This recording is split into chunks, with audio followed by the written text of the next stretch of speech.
Welcome to the M2M watch party. Thanks everyone for tuning in live. It's pretty cool to see so many people jump on such short notice as well. What we're, guess, aiming to do for this is like follow the dots, basically, follow any of the Instagram stories we can find that are relevant and do our best to watch it along together. I definitely don't want to be talking to myself the whole time, so don't be afraid to unmute and have a conversation, ask questions. That's totally fine. I encourage that because I said yeah, I don't want to be a monologue for 2 hours of footage. So Tom, thanks for joining, mate. Hey, morning, mate. How are you? Yeah, really good. Excited to watch it along. I was chatting to my wife last night. She's like, "You're going to see how boring it is to be Yeah. watching stuff." No, you got to make it interesting, mate. These dots are amazing. Yeah, yeah. Have you picked your favorite for the day? You got your top five, top 10? I think the top three is kind of, I don't want to say easy, but based on the last few races, seems like it's a easy one to pick. Yep. Being Kane, Edo, and Kai. Realistically, with Kane and Edo, probably looking at the most likely to be top two. But Yep. to be honest, you can throw a blanket over probably fourth place to 30th place, which I think is where the picks get really interesting. And I'd also love for those top three to not be the top three to mix it up a little bit as well, you know. Well, But how much does the start come into it? Is it straight into the bumps? No, like, is it straight into it? Like, that gives everyone the best chance to get into the top 10, doesn't it? not really. So like I the start's a big factor, but it's such a long race that you can definitely have a bad start and catch up, or have a good start and fall behind.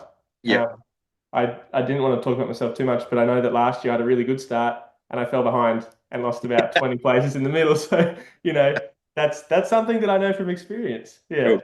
Yeah. Yeah. So you can see everyone's paddling out now. There's a few different strategies. Some people have driven over to Honolulu Bay and paddled out from there. Other people are going from the beach and sort of paddling out. I know that some people are utilizing or had utilized power wings for some of the race starts already. Some people jump on boats to get out there, and then yeah, some people just do the old-fashioned way and paddle, whether standing up or lying down. So So, yeah. So are they lanes, James? Are you allowed to go outside of those lines on the map, or are they just where the safety boats set? That's just like I guess the run line. So the blue Okay. is the SAP and OC course, and you can see they've started. So we've Yeah. got a few crew already on their way. Actually, coaching Nathan Krieger, he's doing well, second place. So a little bit further south is exactly what I told him to do. A little bit further south, you get to enjoy the bumps a little bit more. Um, then you got, I think these are the outrigger guys, and they're bit of a bigger group, going along nicely. And then yeah, the these green dots are going to overtake all these other dots really quickly once we start. That's for sure. So what kind of time will the non-foiling steps take? The non-foiling guys are doing. I know Nathan's doing about kind of 5 minute kilometers. So it's almost, well, it's more than twice as long as the foils. So, a really good time would be like sort of 3.5 hours, I think, for Nathan. And I think he's aiming to do around four. So yeah, it's up slow and they're tapping into different energy. The foil, it's crazy how fast they go, especially through this first section. So yeah, it's super interesting. And do you think there's going to be any video?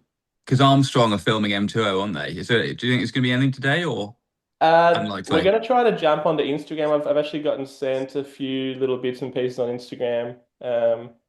So I'll open that up now. I know, just to get a bit of a vibe for what's going on over there. So let me just share it. Oh, good to see. I just saw how many people are on. Thanks everyone for tuning in.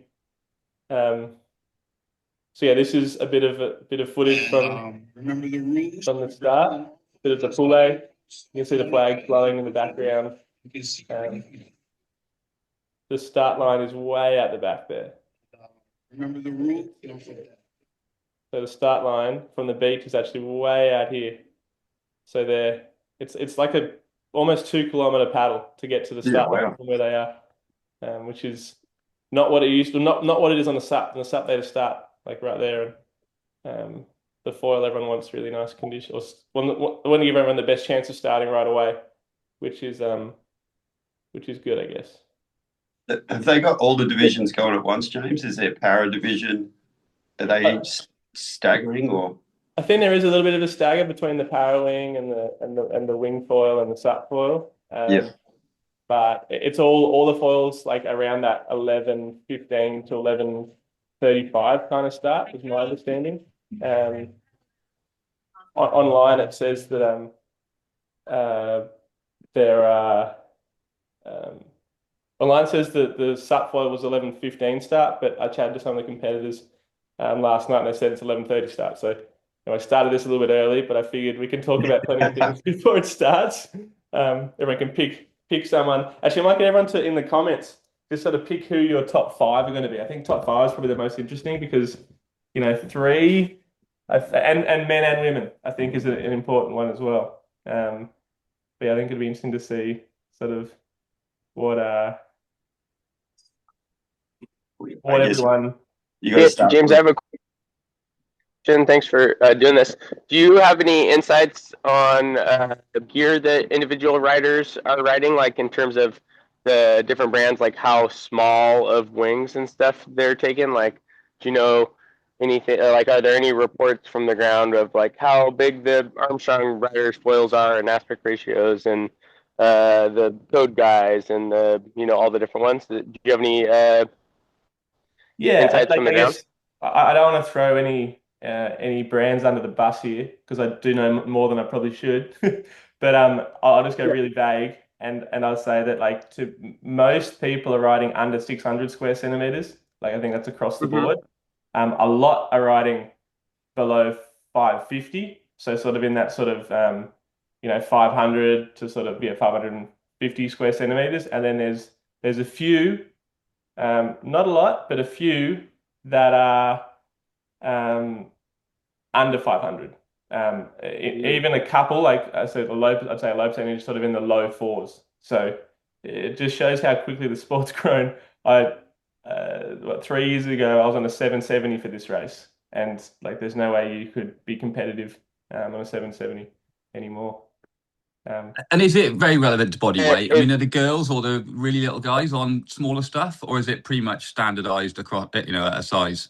It's like a level thing and a capability to suffer, I guess, because the smaller foils, like you're gonna. The thing is, the smaller foil you go, doesn't like obviously you go faster, but you cannot go slower.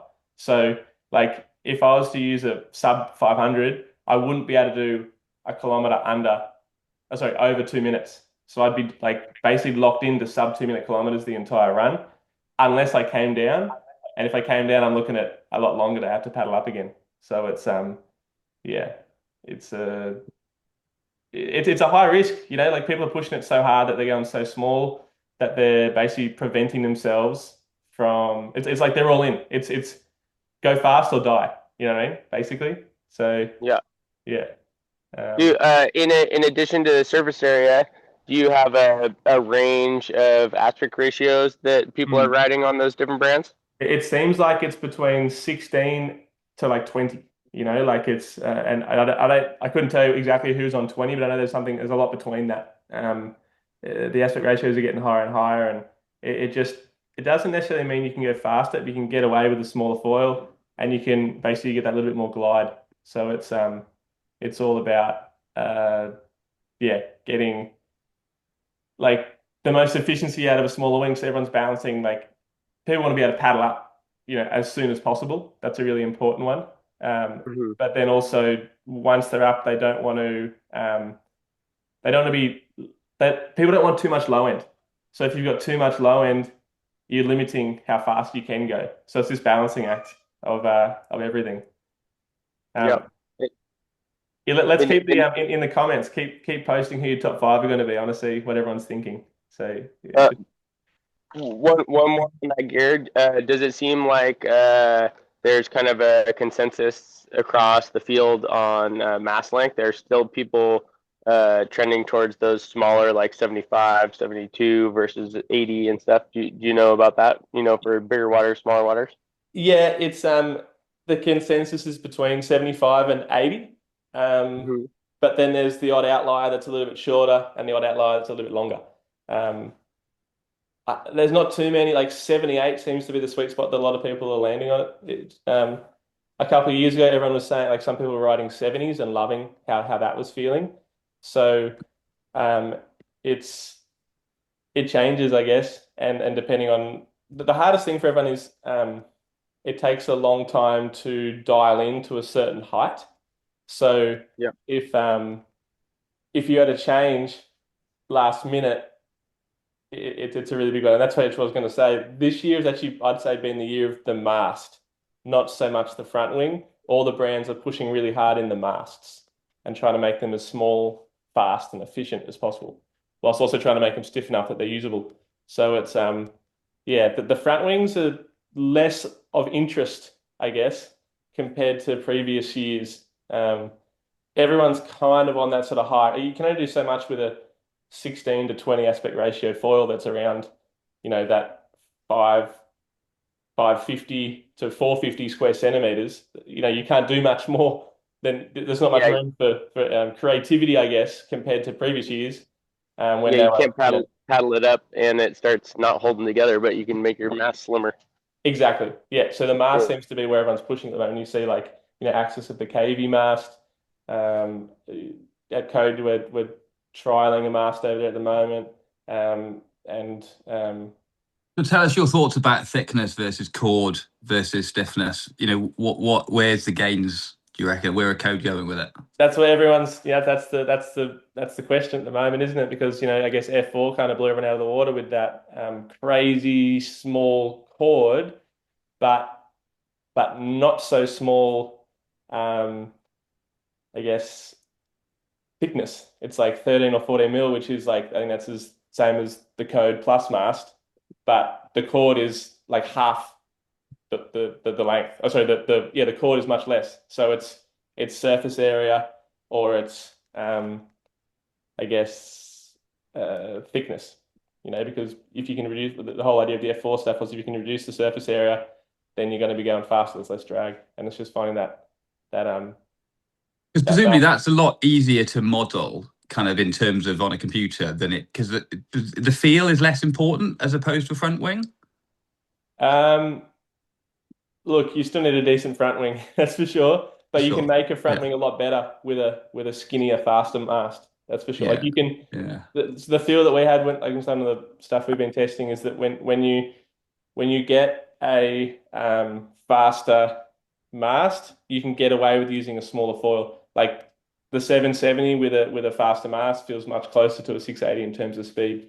Same with tail wings. Tail wings make a really big impact as well. So it's all yeah, all stuff that uh, just adds to it's improving the entire system, I guess the best way to put it. Yeah. And Edo's riding F4, yeah? That's what the rumor mill's telling us. Yeah. I don't want to throw him under the bus here, but yeah. Well, he started it, didn't he? So, fair dues. Yeah, he said he's not riding slingshot. He didn't say Yeah. what he was riding, but yeah, Yeah. yeah. Thanks everyone for putting in your predictions. Couple saying Kai to win, Edo then Kane, and then the really interesting ones I think. Tim's called Axel fourth, Conrad said Jared fifth. Lots of Kane, Edo, Kai, Jared, Alex. Does he mean Alex or Axel? Kurt Mumford for the win, says Piers, which I'd love to see the young fella get up there. I think he'll be happy to get this first one under his belt. He messaged me yesterday and said, James, how you going? I'm loving all the being over here and doing the racing but how do I get a sub 2 kilometer? I've been doing heaps of 202s and 203s. So it's just cool to hear the Grom pushing it and hungry to go faster. So that was pretty cool. I gave him some advice. Someone's put Jared, Kane, Kai, Edo, Jared, then Zach in fifth. Zach Chaplow is a local kid from here in Sydney, and he's riding the KT gear, and he's one to watch. If he has a good start and he pieces it all together, he can move. I'm not sure fifth, but I wouldn't be that surprised. had a question saying, is Kane also on a super high aspect front wing? Last year he wasn't. Yeah, I think the biggest difference with the KT stuff from, I guess, what I've heard is that they're not as small in size. Um, they're using like around the six, I think it's the 660 kind of size, whereas a lot of people are sort of under 600 and they're still going really fast. So they're using a faster section and more surface area. So it's just that balance. I'm not sure what aspect ratio Kane's using, but yeah, it seems like the size is bigger, which is, I guess, the main thing. Um, I guess the biggest difference. Jordan's expecting at least one rider will have gear failure, and it's most likely going to be Finn. That's based on some Instagram and stories, I guess, he's posted. Hopefully, he's got all the gear failure out of the way because as much as I guess that's just everyone pushing the sport. There has been a bit of gear failure this year, but hopefully, it doesn't happen. If if you look at his connection from his mast to his fuse, I saw it in Hood River last year. It's like looks like it's like literally just barely expected to last 20 minutes. And that when I talked to him, he's like, "Yeah, I've been using that same one for like a long time." So I think the one that broke was Could like have been the one. when you have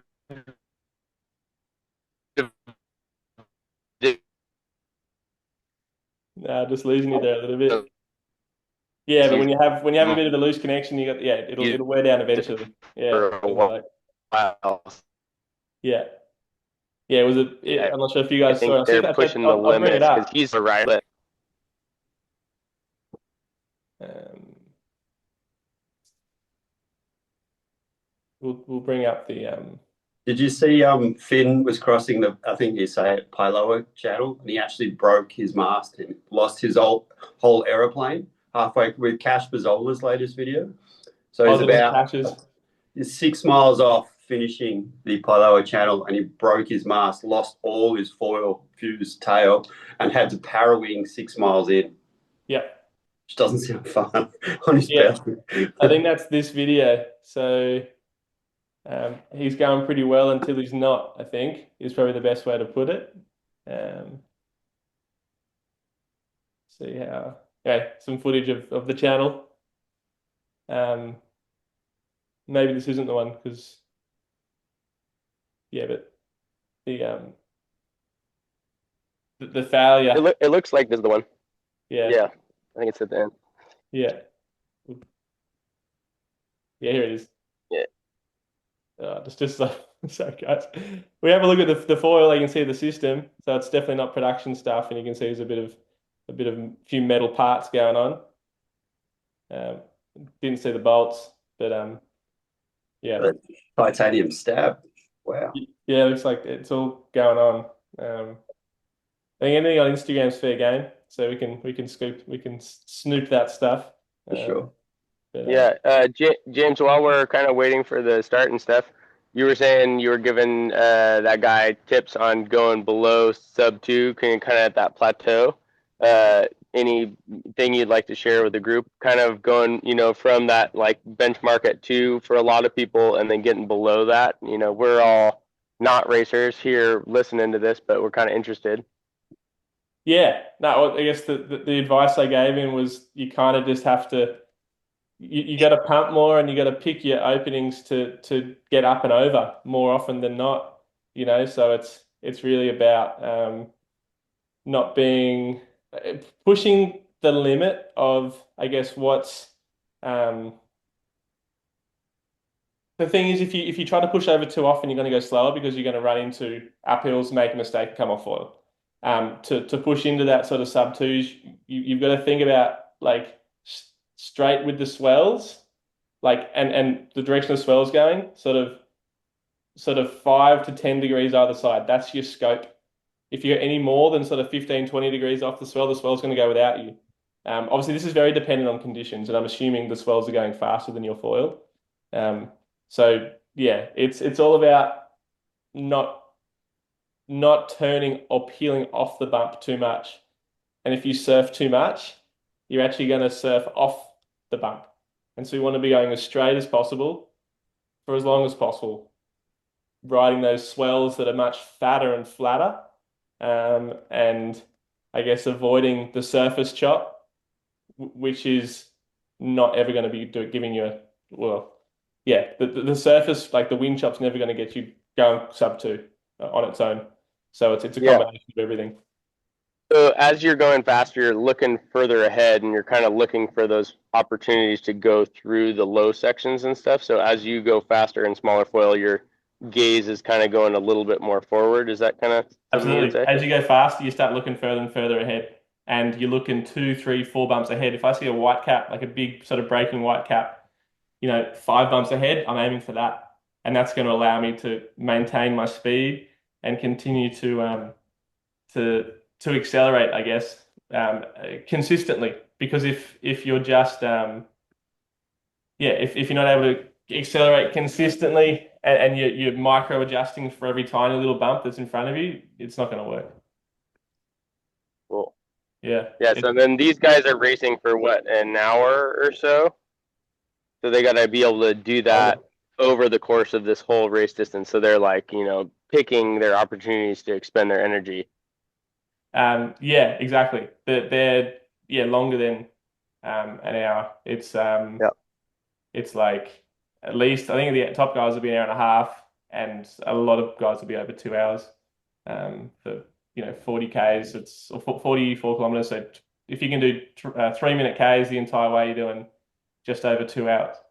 Just two and a half kind of thing. Most of the guys will be doing like around 30 Ks an hour in the top sort of 40, I would say. So yeah, 2 minute kilometers would be like the benchmark, I guess, for a lot of the crew that are pushing to be in that top at least 30 pack. But yeah, it'll be quicker than last year. I almost guarantee it, just based on gear gains that have occurred by all brands. I mean, John Mann just did that podcast with Hojan Flip, wasn't it, from WA, and he was saying that the top 20 are all under 150, all Yeah. averaging under 150 Ks. Yeah, yeah, Bonkers. yeah. It's crazy. Like it's actually, that's why it's with the Downfall World Tour, it's actually mind-boggling to hear that if you don't go to Hawaii, because in Hawaii the bumps are very fast. The trade winds are blowing across the Pacific Ocean, and it's like those sort of that mid-period easterly wind swell is creating that speed. Whereas kind of everywhere else in the world, we don't live on an island. We live on quite a big landmass, like Australia, East Coast US, West Coast US, Europe, and the Atlantic or the Mediterranean.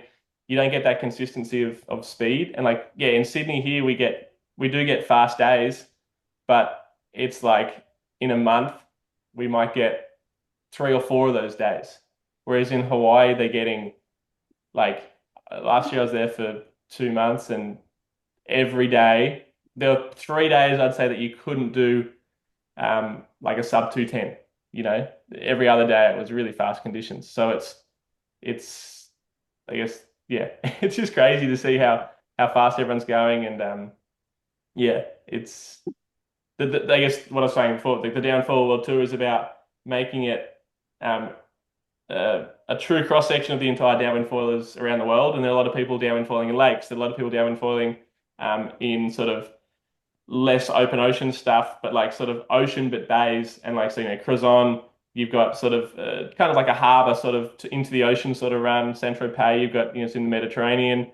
Western Australia, you've got it's an ocean run, but it's kind of protected by islands, so it's a bit more of a bay run. So you can kind of see this is very much open ocean, but majority of races that happen around the world are not in open ocean. What are your thoughts, James, on we on the west coast of the U.S. have a continental shelf which sticks out pretty far, and it keeps the water depth not that deep. We're getting 80 feet or something. Even way out in the middle of the ocean, it's really not super deep. Mm-hmm. Do you see that as something that may affect the wind bumps? Like maybe our wintertime ground swells are still moving faster, but I'm just curious if the actual wind swell bumps in Hawaii are different, not only for their long fetch, but the fact that they're coming in and traveling through deeper water, that where like ours are, always kind of capped in water depth by that continental shelf.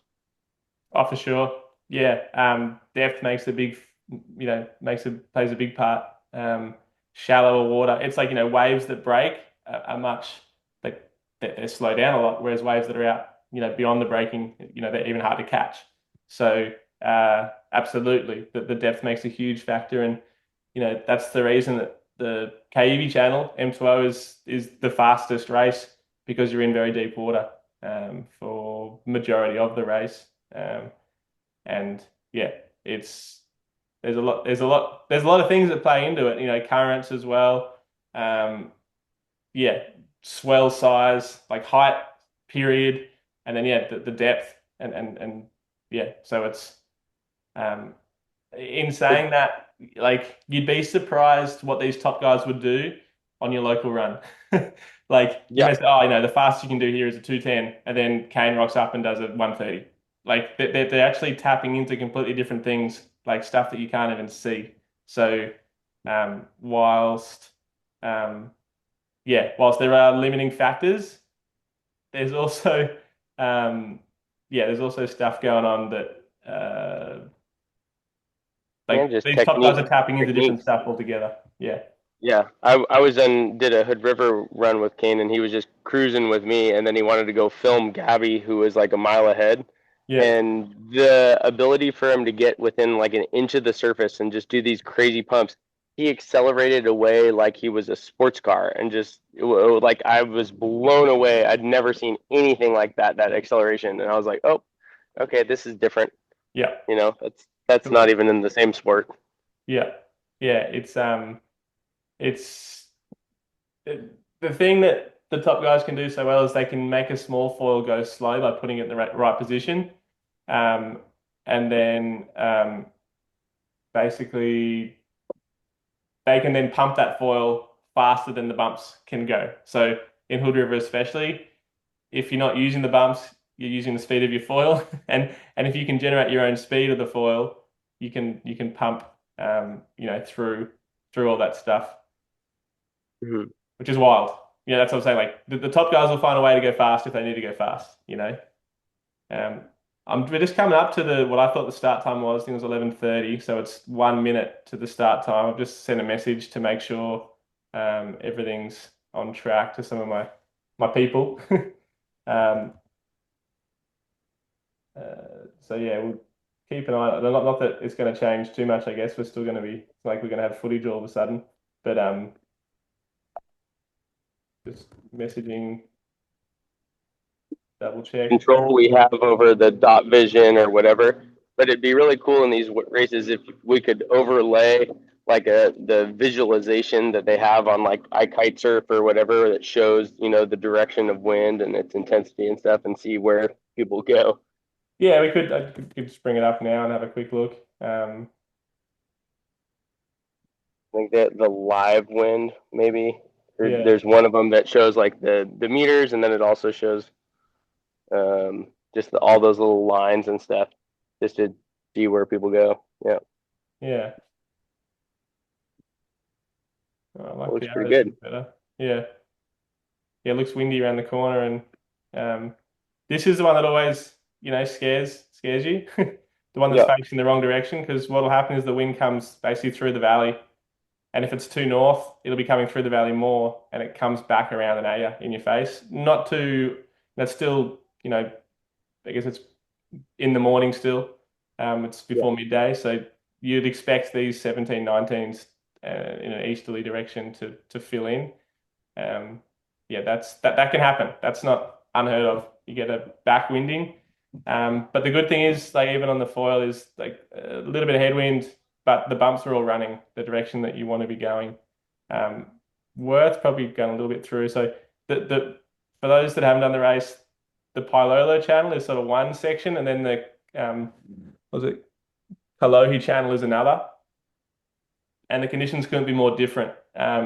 Basically, imagine it like this. So you've got big, thick ground swells that are kind of running almost towards Lanai until the corner of the island, and they're moving really fast.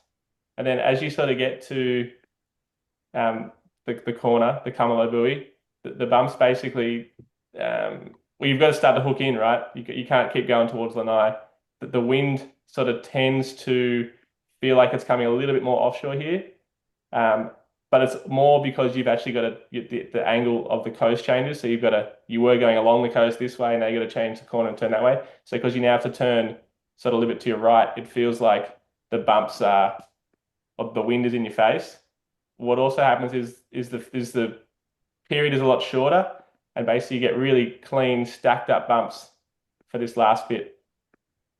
And it feels like if you're using a fast fault, you cannot go over them and you're sort of stuck behind them, between them. So you've got to think about bigger angles, sort of zigging and zagging more, whereas at the start you're just going straight.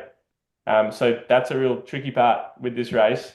It's definitely a race of two halves, and yeah, people have got to figure out how to negotiate that. And what people in the past that have won have gone sort of really far south, and then they out wide with the big bumps, and they sort of cut in quite sharply towards the end. And by angling across right into shore, you can kind of traverse across these bumps at speed. Whereas if you're going straight, it's much more difficult. So a bit of insight into why it might change from the middle of the race to the end of the race. Yeah. So that first year where you were with Kai on the inside, you were on those inside trying to go over those, but you couldn't go over them. Is that right? Yeah. Yeah, exactly. And I think Kai and I with like on the SUP, that's the perfect line to be doing because the distance is a lot less and you can't go that fast. Whereas on the foil, if you can tap into these bigger, longer ocean swells for longer, and then you can cut across faster anyway. Like even though you're doing another 5 kilometers, you're still faster, which is pretty wild. Yep. Yeah. So I don't know, you can see everyone lining up. I guess the red dots are the harrowingers. Yeah, Ken Winner there. So I'd say, and yeah, definitely um, there's Jared Snow, Tibby. So you can see a lot of them have made like a lot of the top guys have made their way a long way out. I guess kind of beyond the map. Edo's up there. Who else we got up here? You don't want to be back there, Tomo. Interesting, Malay's back there. So like it's a high risk to be at the back of the line because if they call the race on, you've just given everyone sort of 3 or 4 bumps. Trent Carter's back there too. He's a dark horse. I'd be keeping an eye on Trent Carter. Chucho, and Tahitian twins. Naomi's it'd be interesting to see how Naomi goes compared to Annie and Shay. Naomi's leading the Downwind Four World Tour, so she just needs like a top 3 result. She pretty much solidifies her spot at the top. She's done just the races in Tahiti.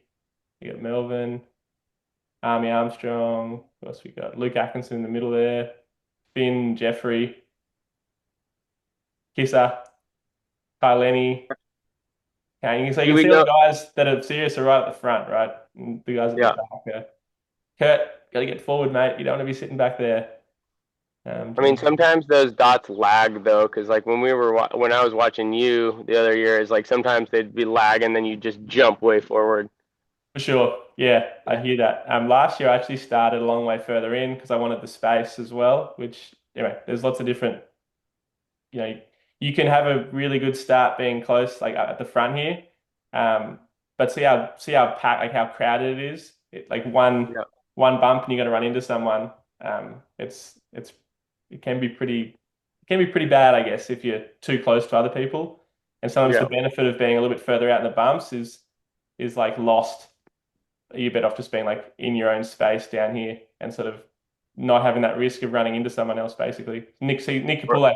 So he's a top guy that's sort of taken that strategy. He's much further south, but he's got a lot more space around him. And I think it's a much safer strategy. Because someone could botch a paddle up in front of you, and then you just have no runway because they just fall right in front of you. Yeah, exactly. And that happens. Yeah. Yeah. Do we know if anybody is like Shannon or any of the people going to do little live stuff of the start and stuff like that? Do we know?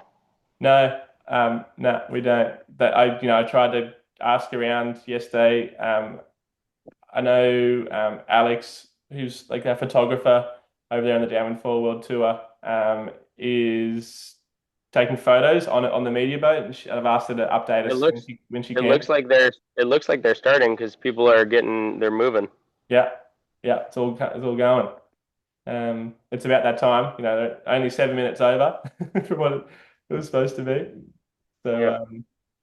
But yeah, no, they're not lined up anymore. yeah, that'll zoom out a little. And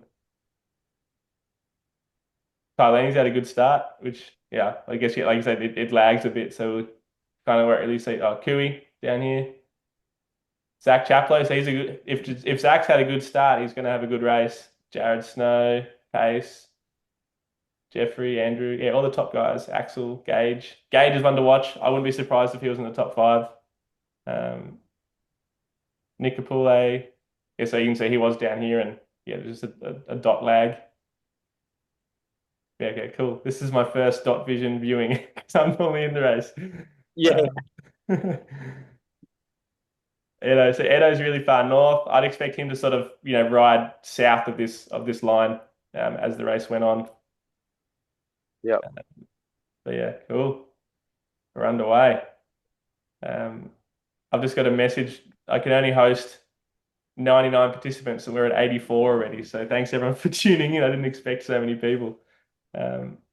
It's not that fun watching dots by yourself, so you gotta mix it up with some commentary. Hey, yeah, it's way better with someone who's been there. It was deceptive the last times you had the dot on your thing on the boat, so we were all trying to figure it out, but it wasn't really accurate. So it's oh no, I had my dot on me the last couple of years for sure, but it is it just shows how imperfect the dots are. Yeah. Is that the It's rule? gonna be fun watching James Casey look at this because it's so frustrating to watch these dots, and I want to see frustrated. Yeah, that's what my wife goes. She goes, "You're going to see how bad it is watching these freaking dots," The worst. Yeah. Like some update every 20 minutes or something like that, and you're like, "What the hell? Like this guy was in last place, and then it's all of a sudden in first place." Yeah, someone surging. Yeah.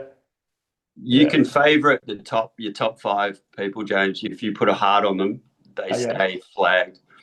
So I think we do Kane. Yeah. We were at let's go through. Edo. Yeah, I guess can I type it in? Yeah. I reckon it's interesting, not just the foil size, but not a particular athlete body shape has emerged yet. So you kind of got like Edo is your sort of nuggety sort of dude, and then you got Kane, and then you've got Jared and Axel. So it's like as a sport grows, usually like a particular body shape sort of emerges as beneficial. But at the moment, you've got guys that are 6'5", you got Tibby, Adam, 95 kilos, some down like Oscar he'd ranged 68, 70 when he was super fit. Yeah. It's a pretty diverse field in terms of body shape, which is good for a sport. I think it means it's accessible to a whole bunch of people. Yeah, absolutely. No, I think definitely a little bit like JB, we've always talked about, weight and like the disadvantage of being heavier, and for sure in the paddle up, but like in certain races like Hawaii, a little bit extra weight kind of helps in the big bumps, as long as I guess it depends. Like if the smaller guys have access to smaller foils, then they're probably still going to benefit more. But there's that balance, isn't there? Yeah, it's was always if you've got two identical guys in the same foil and they get powered up, the heavier guy will go quicker. 100%. Yeah. But he has to stay powered up through the lulls, and that's where you lose. I mean, you're only as fast as your slowest bump. Yeah. So. Yeah, exactly. I always figured like Kane and Jared, when they turn sideways, they're kind of fleet guys, so they're more aerodynamic. Yes. Yeah, I think the aerodynamic stuff is probably the next thing. Like Perth posted the squat boost earlier this week, and I was like, I like the Tahitians that sit down on their board. That is probably the most efficient. Like, if you can stay low, I think like when you're on a good bump, I think it'll make a pretty big difference. Well, a lot of people will ride sideways instead of front on, so you got less surface area into the wind. And I always called Jared the human mask because he's just tall and skinny. So when these guys are racing, they've got a headwind most of the way, have they? They got wind in their face. Their speed is greater than the wind behind them. Yeah, for sure. Yeah, yeah. Wow. Like especially on the big bumps, like they're averaging 30 k's an hour, but like they'll be hitting 40 k's an hour a lot of the time. Um, Is that not Maui wind though? Surely, is it not blowing 30 knots? um, I guess we're not going straight downwind either. You know what I mean? So Yeah. it's like we're working angles. So yeah, it definitely feels like a lot of the time you've got headwind when you're racing. Not headwind, but there's the wind at your back isn't helping as much as you would think. I guess the best way to put it. Um, Interesting little things that are occurring here. So there's a bit of a group that I've started. Finn Spencer, Tibby, Kane, Kai on this southern line. Jared as well, and then you've got Edo on the northern line with Pace and Ezekiel Lau. Otis Buckingham is also he's a bit of a dark horse too. He's smoky. But yeah, Zach Chapler's having a really good race. That's really cool to see. Jeffrey Spencer's up there too. And then we've got Malate, Tom Constant. Like the more I sort of scroll and look at the dots, I'm like, okay, this is super stacked. Perth's back there, Johnny Hagan, Kaohi, Frankie. There's so many guys that could be in this sort of top group. And yeah, like I guess the lagging of the dots. Kiwi's gone this most southern line. I gave him a bit of a pep talk. I'm like, mate, you got to go south. So he might be taking that a bit too seriously. But yeah, it's cool to see. Adam Snow's back here too. And look at this clump. Wow. There's a clump of people in the middle here. That it sucks being like behind all these people. Like the advantage of being up the front is not only clearer water, but also a clearer mind. If you're looking and someone's right in front of you on a bump, you're trying to figure out how do I overtake that person. You got to weave and like dodge and weave. If you're at the front, you're picking your own fresh line. You can kind of do whatever you want, and that's a really liberating kind of feeling. It takes a lot of stress off your shoulders, and it sort of it feels less like a race as well. So you can kind of you work more efficiently. Do you need somebody to pace yourself, James, or do you just push? You're not, if you're pacing yourself, you can't be holding back. Like if you lose one or two bumps because you're resting a little bit, Yeah. You'll have to work much harder to then catch back up. Yeah. It's really tricky. And there's no drafting in foil racing because if you get in somebody's foil wash, it's the worst. Yeah. The drafting is definitely not an issue because you don't want to be behind someone because of that. No. Yeah, the foil wash. Absolutely.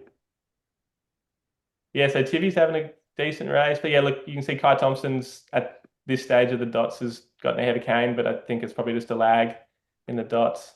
Definitely looks like you can like open a dot and see what the last refresh time was. At least last year, I don't have it open, but I'm curious if you can see like what the last refreshes are on some of these people. Okay, so how do I do that? So you or just refresh the entire page, or just click on the person. You can like click on a dot, and it'll actually show you like what the last refresh like Gotcha. 3 minutes ago or 5 minutes ago. Yeah. Last year there was stuff that was like 10 minutes old sometimes, and you just had no idea what was going on after. Yeah. Look. Okay. So yeah, Edo's just updated now. So yeah, you can say it looks like it's refreshing every like 30 seconds, I guess. You got on TV now, and yeah, it looks like 24, 25-second lag. See if it goes through at 30 seconds again. Yeah, it does. That's pretty good. Maybe they improved it. Yeah, that's pretty good, huh? So 30-second lag I'd say that's pretty acceptable. So James, is Tibby riding code stuff? Do you know what he's riding? Yeah, Tibby's riding code stuff. It's all prototype stuff, so I can't leak it, but it's stuff that is coming out later in the year. We've been working on stuff for the last pretty much since 2023 to try to improve it, and this year we've just said no matter what we're releasing it because you can always improve something more, and like it's gotten to the point that we he's definitely not using an R series, put it that way. He's using some specific race stuff. Yeah. But he'd be riding around the in the 500s, the 500 sort of square centimeter. He had a choice of sort of like low 500s or high 500s. I'm not sure what he ended up with, basically, because everyone's so on edge around these races because if the wind doesn't blow as much, like we don't know what conditions are going to be like, I guess the best way to put it. And if the wind is 10 knots less than forecast, everyone seems to go down up a foil size. But if the wind is stronger than forecast, they'll go down a foil size. And like the wind doesn't make that big a difference, but it's the best read on what the conditions are going to be like because really the top guys especially they're riding the swells, but it's really hard to know what the swells are doing. So they've got to go based on wind strength and that wind strength building up that swell and that swell period. So yeah, everyone's on edge. There's no yeah, it was funny. I was trying to make sure that a bunch of the prototypes would come back home to Australia. A lot of people go from Maui to Molokai, Molokai to Oahu, and then home. So depending on who was riding what was depending on how it was going to get back, back here for us to test. And everyone was on edge. I was just like, all right, you guys do what you got to do, and we'll figure it out. Because everyone's so twitchy around races on equipment stuff. Is some of that decision making on if it's a little bit lighter, they're sizing up a little bit because of the start, or is it that what they're thinking of what's going on throughout the run? Because I mean, it just seems like you're kind of at the limit of what you can paddle up if the conditions are pretty poor. It's a combination of the two. Like some people are worried about the finish, and not being able to pump through because generally speaking, M2M and M2O, the finishes do have like a bit of a smaller section than the start. So for these races, the start's not as big a concern because you can see like they're starting out in the wind line, and there's going to be bumps that are rolling around the corner no matter what. But as you sort of scroll forward, you can see they're hooking in and there is the risk that, like you saw, that the wind is coming from the other direction through the valley. And if that happens and the bumps are small and the wind's in your face, you're going to want to be on something bigger rather than something smaller. So it's a combination of the two. The middle's never the issue. You can always get away with something smaller in the middle, 90% of the time, but it's definitely you said, it's the start and the finish that is always the concern. And depends on the person too. Like some people aren't as proficient in their paddle ups, and other people are more proficient in the paddle ups. So yeah, it just depends on each person, I guess, case by case. But yeah, definitely, I guess stretching out, but it's not like anyone's all of a sudden taking a huge lead. You see Kane and Kai are neck and neck. These guys train together. They're probably following the exact same run line. Edo looks interesting. Yeah, Edo very far north, which is different to what he's done every year that I've been racing. He's always like towards the south. I wouldn't be surprised to see him sort of drop down as the race goes on. But yeah, you could throw a blanket over the sort of the southern group and then the northern group. Otis and Buckingham following Edo's line and Trent as well. It'd be interesting too, because the last race that Edo won on that hammerhead foil, I think they only had come out with a bigger size, so like a higher 500. And I think after that race on Oahu, they have like a smaller 500. So I wonder if this will be the first race that he did on the smaller one. Yeah. Where Kane and Kai and stuff already had access to their smaller foils for both of those races. Yeah. Yeah. It would be interesting to see if he's dialed into that sort of, I guess he's had more time on it too. Once you lock in on a foil, you can definitely learn how to I guess get more out of it. And that's something that you could argue that, Kai and Kane maybe had a bit more time on the stuff because they're writing their own brand stuff. But I almost guarantee you Kai and Kane got a prototype maybe 2 to 3 weeks ago because you keep improving it until the race day. And you're not gonna settle a month out and say, yeah, this is the best foil. Like the brand, like you keep doing your best to try to make it better. So no one's been riding the foil that they're racing on for longer than a month, I'd say. But yeah, it's all about getting the time in. But yeah, a week is different to a month for sure. So yeah, it's always interesting. Looks like Edo's got a bit of a lead at the moment. What do we like? But Tibby's definitely in that front pack though. Yeah, Tibby's right, and I'm like he's actually ahead of Jared, which at the moment it looks like, which definitely makes us a little bit happy. Like I'm always rooting for Jared, but he sort of left us, so I'm like, damn you, Jared. Is um, Tibby significantly older than all the rest of these people, though? Tibby is 1 year older than me, so he's 36. Yeah, Yeah, and I always thought it was you being older, but I'm way older than you, so it's like you guys are still like.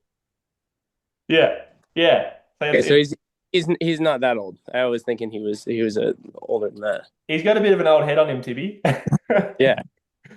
But yeah, he's actually interesting, Tibby. He's I wanted to try to do a podcast with him before this race. We're going to do it after, just so we have a bit more to talk about. But he competed in like the Australian Ironman series, so it's swim, board, ski, and he was never like officially sponsored like the guys he was riding. He always has liked to be like a bit of the underdog, sort of workhorse kind of blue collar kind of guy. And he's super fit. He knows how to hurt, and he trains with Trent Gordon from the Sunny Coast. And Trent said to me the other day, he's like, Tibby's the one you got to watch out for because he's got an engine. And like the last 2 years, he's kind of been partying a bit more, and but this year he's put a bit more time in, and he basically said keep an eye out for Tibby because he's been moving. He's definitely in beast mode up in Cairns. Like Yeah. watching him off the start and how fast he disappeared from the pack on a Mm. tiny foil too. Like he's for a big guy, like small bumps and lulls, like what we are talking about before, like they don't affect him. Yeah. And then once he gets on some energy, he is going fast. Yeah. Yeah. But yeah, he doesn't I, stop. Like I think he said he was red line. He was in zone 5 for like 90% of a 50K race and yeah. was seemingly fine at the end of it. It was crazy. Yeah, yeah. Oh, he's a hammer. In freaking the Sydney race, we were on the same foil at both on 1250 Rs because the wind was it was light, but there was energy. And in hindsight, we should have been on small foils. But he was getting my fastest K was like a 240, maybe a 230. He was doing 210s and like 205s. Like, and that just, JB, you were saying before, like the body weight thing, he's 15 Yeah. to 20 kilos heavier than me. So it kind Second of he got makes on a sense. swell, he would have smoked you. Yeah. Yeah, exactly. So I was like, damn it, I should have gone at least one size smaller than Tibby. But 2 or 3, yeah. yeah, yeah. 20, how much? 20 kilos heavier than you? 15, I think. So I think he's in Yeah. he's sort of 95 to 100. And yeah, I'm more like 80. Recording in 85. progress. We're getting up to like 91 participants. So if you do leave, you run the risk of not being able to join again. Just want to let people know if you're coming in and out. Leave at your own risk. So I don't want to not be able to let you back in again. Yeah, so wind conditions and wind speed, that just sort of opens up before. So you can kind of see we've got, so the orange is like 18 to 20 miles per hour, which is, that's a good wind strength. And you can see the live reader at Carmelo's at sort of 19. These readers aren't very good, so I wouldn't take much. Like the 6 is behind a hill. If you look over at sort of Maliko, it's already blowing 23. It's 25 at the airport. So it's Do you know what the main definitely, swell direction is? we can look that up, I guess. It'd be the same direction as the wind because it's been blowing for however long. Yeah, But but the wind bends around the island, so it's puts it yeah, offshore a bit more. yeah. Where do I look that up? Hey James, where's Kaohi right now? Let's have a look at it.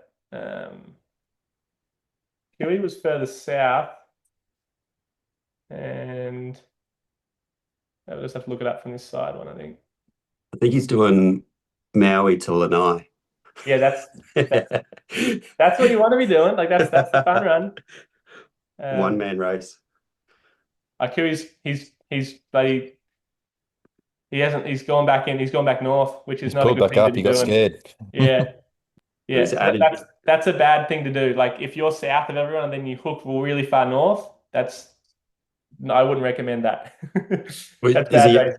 Is he added distance doing that as well? He's added distance, but more importantly, like you've like zigged one way, then you've zigged the other. So it's like you're working two Slow.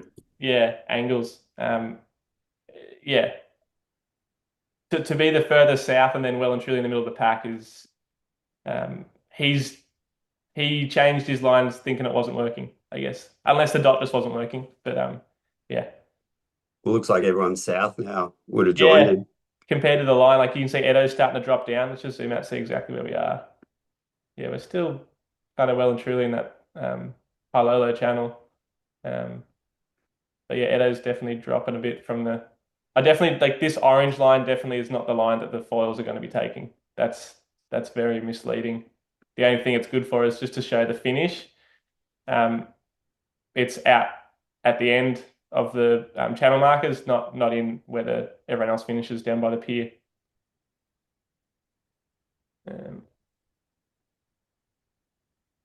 Yeah, so anything updated really? Kiwi back there. Tibby's still in that mix. Who's this here? Axel. So Axel's well and truly up there too. Kai Thompson dropped back, or maybe his GPS is lagged. No, 53 seconds, so his GPS is lagging. It's kind of good. Thomas Goyard, he's had another one. I would probably pick him in my top, definitely top 10. He's been moving really well the last little bit. So definitely keep an eye out for Thomas. Probably the best European, or the fastest European at the moment over in Hawaii. He runs the Chase Project foils, which is Patrick windsurfing. Yeah, yeah, exactly. So like fully prototypes, like just for him essentially. Yeah. Yeah, yeah. So Kai Thompson looks like he's dropped back, but if you click on it, it's over a minute before his dot refresh. So don't get too worried about that. Edo's still up there. Well, Edo potentially leading right now because they're both dots are refreshed. this is where you start thinking somebody's come off foil, James. So this is the interesting bit of the dot tracker. You just start making stuff up. Yeah, yeah, I can see it. I guess it's good to see like when it refreshed last. Well, it's got the average speed too. So like if they're sitting on the water, their average speed drops. Yeah, so Kai Thompson 2 minutes ago, his dot's not working right now. Andrew Gibbons, that's a pretty good place for Andrew to be too. Guido, Otis, who else we got back here? Gage is still up there. Rye will have a good race. Torrea, one of the twins. Jeffrey, haven't seen Finn. Nick Capule's up there. Oh, there's Finn just here. So Finn's behind Jeffrey at the moment. I always wonder who's the quickest of the two. Seems to change depending on what gear they're using. He's still making his way through the pack. Nice looking.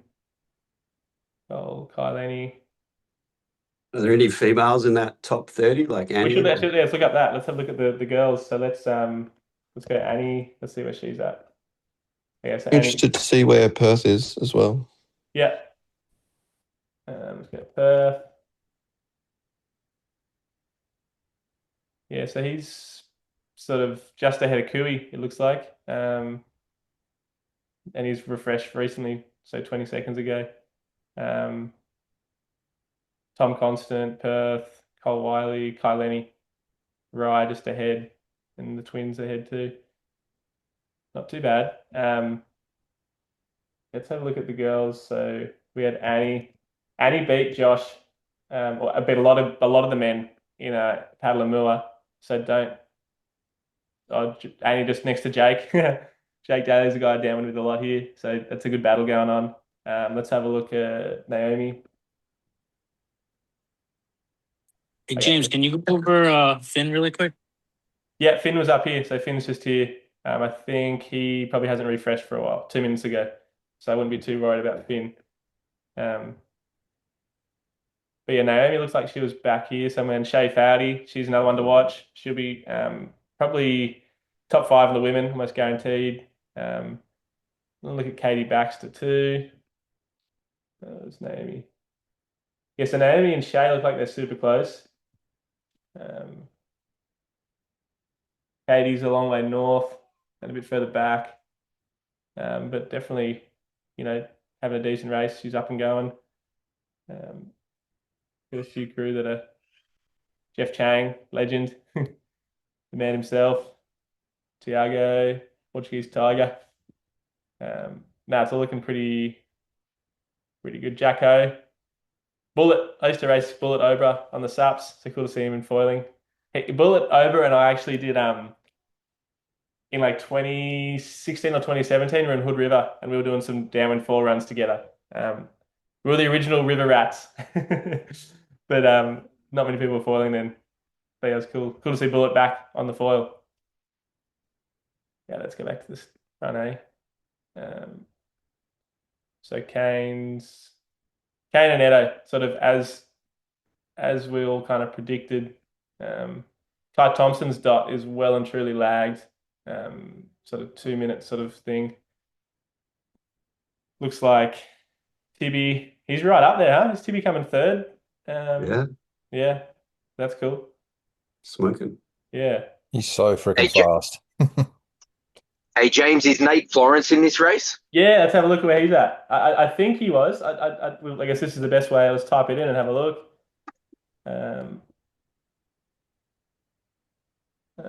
Doesn't look like it.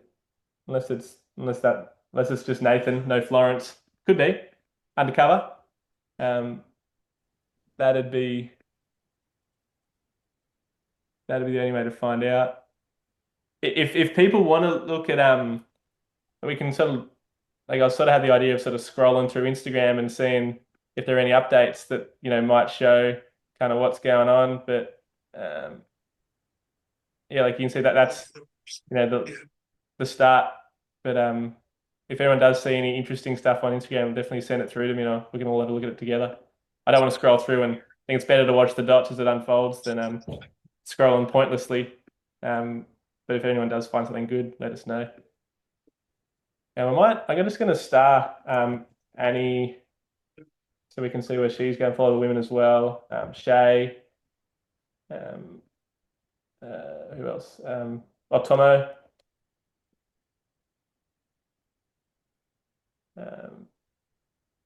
Yeah, Tomo's right up there, huh? And it's maybe Katie as well. Oh, did I get Naomi already? No. Yeah, so you can see the battle for second place in the women's is tight. Naomi, Shay, and Tomo, like you throw a blanket over them. They're all on the line. Annie's that little bit ahead, which is cool to see. She's sort of setting the pace. Kai Thompson's dot is not moving, or he's had a shocker. 4 minutes ago, it's lagged. So yeah, it's the dot not moving, which is good. We don't want anyone to be out of it like that. Tibby, Jared's a little bit back, but Axel in front of Jared.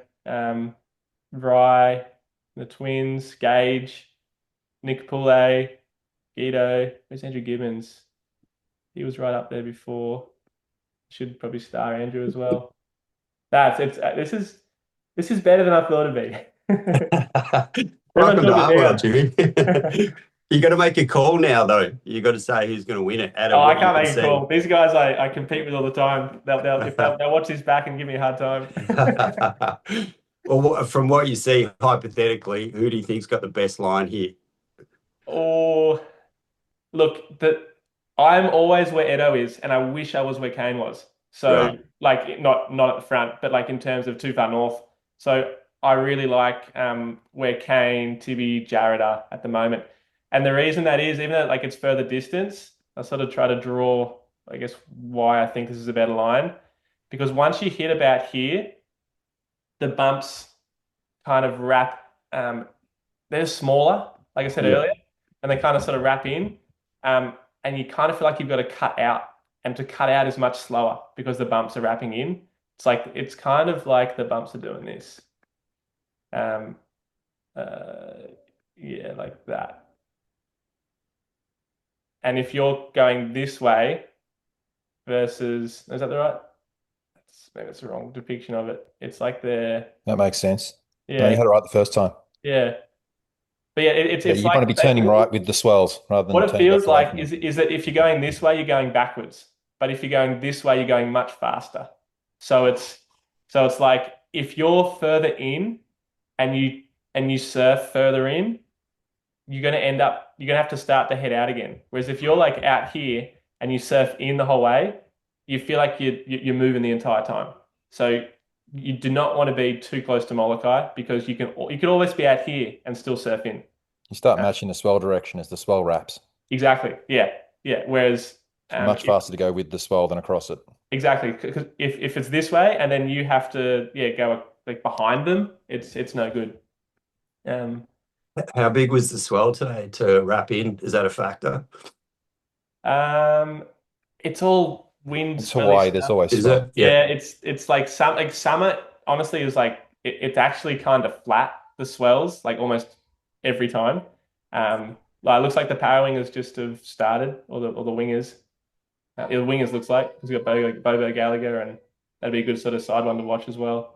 I guess the orange is the OCs. Yeah, it's going to get busy on the course soon. James, do you know what the para wingers are doing? Are they sailing all the way like the wingers, or are they packing away and then just using it on the slow bit to the end, or is there an obvious tactic if you're a para winger now? The para wingers are using tiny foils and big para wings, kind of like the wingers are. They're sailing. From my understanding, they're doing a little bit of a mix, but they're like you can go faster with a bigger power wing than you can with a smaller power wing, and that means they're sailing. And that's why I think the SUP foil will continue to be the best way for racing because it's really hard to police when you do or do not use a power wing on a race like this. You know, like I think most people power winging are loving it because they can do the same thing as the downwind guys, but not have to paddle up. But you can very easily just throw the power wing out and overtake someone and then put it away and then surf again. And that's why that's just, to me, it's not pure. It's not pure downwinding. It's pure. It's sailing. It's a mix of sailing and downwinding, which is like there's nothing wrong with that. But I think it's actually really tricky to be on a really small foil with a large para wing and be pulled across the swell because you're managing like steps all the time because you're not following any natural gradient. You're literally just getting the spinnaker run pulled downwind. So I can't see it being that enjoyable to do, just getting pulled over these bumps, managing high. They're probably on 80, 85, 95 miles to make that easier. Yeah. I spoke to Finn Spencer in 2023 because him and Jeffrey were sharing a downwind foil and one of them was winging, the other one would SUP foil, and they sort of swapped between races. And Finn ended up wing foiling M2O. And I was asking him how different is it? And he goes, "Oh, look, the wing foiling's way easier physically, but it's way more taxing like mentally." He said you're constantly managing your height whilst going as fast as you can. He goes, it's actually like seriously like mind-numbingly hard. Yeah. There's no break times when you're winging if you're coming off the wind. That's the thing. Like when you're going fast, you're going faster and faster, and I do it a bit in the bay to catch people with just the power, and it's not fun. Just going downwind on a foil with a paddle is way quicker and way easier. Yeah. It's a funny one. James, Edo and Kane look like they're a mile apart. I'm wondering if they can see each other. You know, if like if you're out there racing, are they looking around them and seeing where their competitors are, and is that factoring in their next decision? Yes and no. Like I think Kane will probably be able to see. Like generally, you're looking. Like Edo's goofy, so maybe he's looking that way and Kane's looking that way. They're So staring at each other. Yeah. yeah, they might be looking at each other, but it's pretty far apart. Like they'd just be tiny little dots. Like Edo would just be an orange dot on the horizon in this sort of distance, I would say. Yeah, and they probably couldn't tell like who's ahead, right? You can't tell at all. Like when This is you're a the mile thing, apart. I spoke to Edo briefly after Paddler and he was like, I was battling Kane the whole time, and I didn't see Kai, whereas Kai was saying that he was right in line with Edo. So it's like people have their own perception of what the race is, and it is just that it's the perception of what's actually going on. It's not the reality. That's where the dots are good because you can actually see. Well, yeah, Edo and Kane are kind of side by side, and I'd say distance to the finish, Edo is in front, but in terms of this tricky end section, on change in the end section, Kane's got a bit of an advantage, I would say, still. Yeah. I might What setup would you be What setup would you be riding today, James? What's up to be on? I'd be on a prototype for the racing because everyone else is, but I'd be on something that's quite small. So I'd be on a low 500s sort of size foil with a small tail and the 75 mast. Yeah. What's a small tail? Big lags What's out a small there, tail these days? A small tail is a like 100 square centimeters or smaller. Yeah. Yeah. Yeah. So just had a few people ask what happens to Kai. There's some really big lags. Like some of them saying 16 minutes and stuff. Yeah. Where's the lag? Last position 12:09. So what was that? That was 3 minutes ago. I'd be very surprised to see Andrew Gibbons and Kai Thompson way back there with the girls. Andrews has been dead for a bit as well. Click on his dot, you'll see it's there's minutes in it. Yeah, 12:10. So they're both what is that? Is that 2 minutes or is that was that Andrew? I just looked on my phone and it was like 16 minutes. No, that's John Mann on the wrong one. Yeah. It's right next to Andrew Gibbons. It's obviously that's like a dead spot on the course. Yeah, 12:01. So yeah, that's 12 minutes. Kai Thompson, 12:09. So that's not as that has refreshed. Yeah, 5 minutes ago. Yeah. But it's obviously that's the low reception spot, I guess, right in the middle. Yeah. If you look in the top right, James Casey is up there. Who is that? Yeah, he's not racing. He's he's got a bad back. There's a dock for James Casey that's moving. Oh, maybe someone took my entry. Somebody's got your transponder or something. Yeah, how am I going? He's up in the upper right. Yeah. Conspiracy theory. Have you ever raced, Jimmy? Was it always somebody else? Yeah, You're on the boat. I'm in the wing division. I just changed class. Wow. Yeah. Interesting. Yeah. 63, not a bad number. But yeah, you're a bit off the pace, mate, if you're looking to do the SUP foil, that's for sure. Yeah, interesting. I would say Kai is right up here probably between Tibby and Kane. That's what I would imagine to be happening.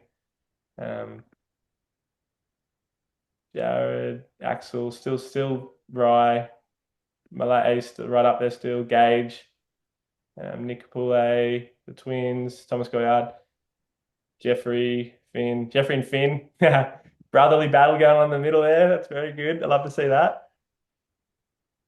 Perth still up there. Otis, Pace, Trent. Trent had a really good race in the Voyager race, fourth place, but it looks like he's not having such a good race now. Like not, it's delayed a bit, so it's 6 minutes off. So he's doing better than that.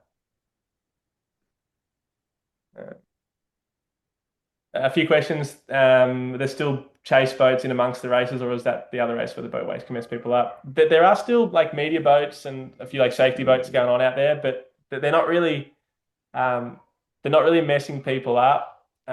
Sometimes the top guys will have like someone filming them, and that can be really annoying if you're behind that top guy from experience. And most people are behind the top guy, but it's only like, if Edo had a boat that was filming him and now like next to him and Otis was a little closer, he'd be pissed at the boat because it just creates a change in the patterns and also a bit of an aeration of the water, which when you go on the speeds that these guys are going, it does kind of stick to your fall, almost like seaweed, just the bubbles, which is kind of interesting, say the least. Tibby's having a cracker. This is exactly Tibby's the kind of guy that is definitely going to do better in the channels than any of the other races because he's a big guy. It takes a little while to get going, and once he's up and going, he really winds it up. So cool to see Tibby having a good one. Axel too. Andrew Gibbons is back. His dot's back in action. Let's see if we got a refresh of Kai Thompson's. No, he's behind Kui. He's had if that's true, he's had a failure. But I don't think that'd be right. 12:09. So yeah, still that's 7 minutes old.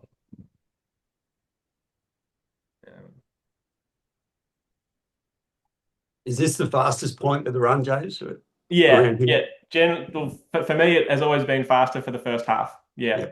But I've always been too far north once we get around the corner. So they'll probably extend the speeds like till about this sort of 20, sort of I think it's a mile marker, and then they'll start to cut in towards the end. But yeah, I think if they sort of, were to draw a line, sort of the line that they're going, they'll probably continue like this for a while and then kind of cut in like that. You definitely that seems like the obvious one, right? But you get too far inside and the bumps get a little bit too small. Payne's dot was showing like 23.7 miles per hour, which is pushing up around that 40 kilometers per hour. Yeah.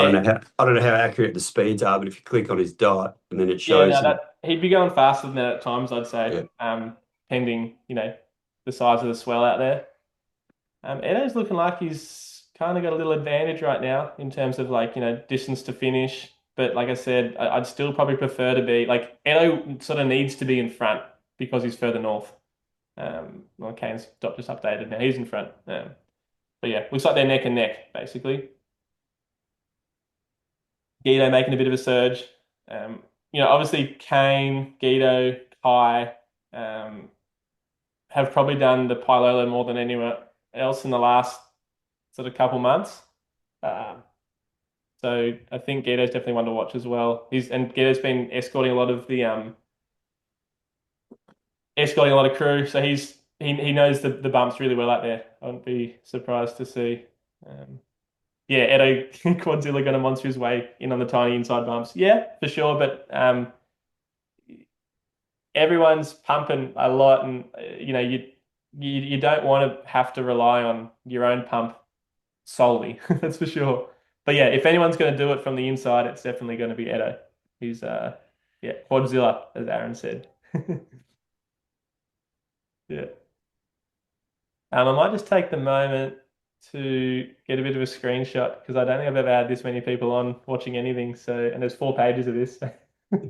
So if everyone wants to, like, if you're not too shy, like turn your camera on because I want to see who's here watching and do your hair, do everything you got to do. This is not the Voyager foilers, Jimmy. It's the voyeuristic foilers. We just slid through you guys. Yeah. I'll do a little screen recording. So it's good though, because it was kind of hoping like what we wanted last year for the M2O with some more commentary, and they did a little bit of media stuff, but it was nothing about the gear, and obviously all the riders, so it's a lot more informative. Yeah, it didn't work. Let me see how I can take a screenshot from the recording. But yeah, thanks everyone good to see your faces. Thanks everyone for tuning in. I hope I'm adding a bit of value to sort of commentate it. And if you any questions that you have for me, just whack them through in the comments or sort of unmute yourself and let me know what you want to know because I'm spewing to not be doing the race, but I'm pretty stoked to be sitting here with all you guys from home, watching it all unfold. So yeah, appreciate you guys and stoked to see so many downwind foil frothers. I think we've maxed out at like sort of 99 or at 93 right now, but I can't get any more than 99 on here. So yeah, cool to see everyone's faces. Thanks. James, I have a question. At this point in the race, are any of the racers fueling themselves with more than just a water mix? Are you eating anything at this point in this short of a race, or what's your call at this point? It's still under an hour, so they should still be running on like the fuel stores that they had prior to the race. Definitely water and electrolytes to keep your fluids up because you don't want to be cramping, but they shouldn't really be having to worry about carbohydrates or proteins, whatever you use to refuel until after the hour mark is what I've always done personally anyway. So not just yet. Like what are we, 50 minutes in or thereabouts? So they'll be starting to think about it, but they probably don't have to have it just yet. And I'm looking at Tom Saunders. I know you've done a lot of sort of stuff on this, but what do you think, Tom, based on like it depends how the athlete is conditioned. So if they've loaded the night before, if they're pushing super hard, it's not going to hurt to have straight up glycogen just goes straight into the systems and they're not pulling it from the bloodstream. It really comes down to what they've done before. That you wouldn't want to be doing anything new on the day of the race. So yeah, usually around 60 minutes you could have a gel. Yeah, yeah, and generally it's around that hour mark is when, and yeah, like, but the difference between 55, 50 minutes and 60 doesn't really matter too much. But and because that probably be the main thing I always find is if I start eating food, I then have to continue to eat food. Whereas, Sure. so like the longer I can, like obviously, the closer I can make it to an hour, the less I've got to refuel later on. Yeah. Yeah. Most of these guys should get an hour and a half at top speed without having to refuel. So as long as it doesn't distract them refueling, I'd say it'd be fine. Or you just go straight through. Yeah. Yeah. So Kai Thompson's track is back. He's right up, like as I said, he's right between Kane and Tibby, as we kind of had expected. So pretty cool to see. Edo's, yeah, he's in the lead, it looks like at this stage, and especially distance to finish. But yeah, all the guys in this southern track will have a better second half in terms of bump assistance. Edo can definitely pump, but he's not going to be he's not going to be uh, he's not going to get the most assistance from bumps from where he is from my experience in the past. So yeah, Kane's winning time last year was 1:26. So what are we 50 or 40 minutes in at least? Well, they're probably halfway-ish. Not quite. No, probably halfway. So yeah, they're on track, I think, for the 120s, it looks like. Someone's asked, is Alex on a UHA or a proto? It's supposed to be Axel, I think, in autocorrect. Oh yeah, Axel. I think Axel's on a prototype. Yeah. Yeah. I see. All the from what I've heard, the Armstrong crew have done a fair bit this year for prototyping and playing with a few different I guess ways to stiffen up a foil. I guess the best way to put it without throwing anyone under the bus. But yeah, Axel's right there, just ahead of Jared. So Axel and Jared they've done a lot of racing this year, so there'll be a good little grudge match going on there. Obviously Jared on F1 now, not code anymore, and well, Jared was beating Axel on code, not in F1, so very biased hat on here. But you could argue that maybe not on the as fast forward as he was earlier in the year. Guido's still up there. Guido's another one. Like it looks like so far this year that Guido was probably doing a bit better on last year than he was this year. Not sure if his training was any different, but he's on KT now, and he was on F4 on the Orca last year, and yeah, so it looks like that maybe doesn't have as much of an advantage or as much speed as he had last year. So this is interesting. So Nathan is a guy who's on the SAP and I've coached this year, and he said to me, do you reckon the foilers will be flying past me? I said, yeah, probably. But you can see literally Edo's just closing in on Nathan right now. So he'll get a front row seat of the fastest guy probably in foiling right now to fly past him on his SAP. And yeah, there's nothing slower. You don't feel any slower than when you're on a SAP and a foil goes past you. But I'm loving to see. I'd said to Nathan, make sure you're further south, and he's done that. And he should have a pretty good run in from where he is now on the SAP, which also shows how far north Edo is. So if Nathan on the SAP is out this wide, and Edo's in line with him, it just shows that basically Nathan's on a good line for the SAP, and Edo's kind of not on the best.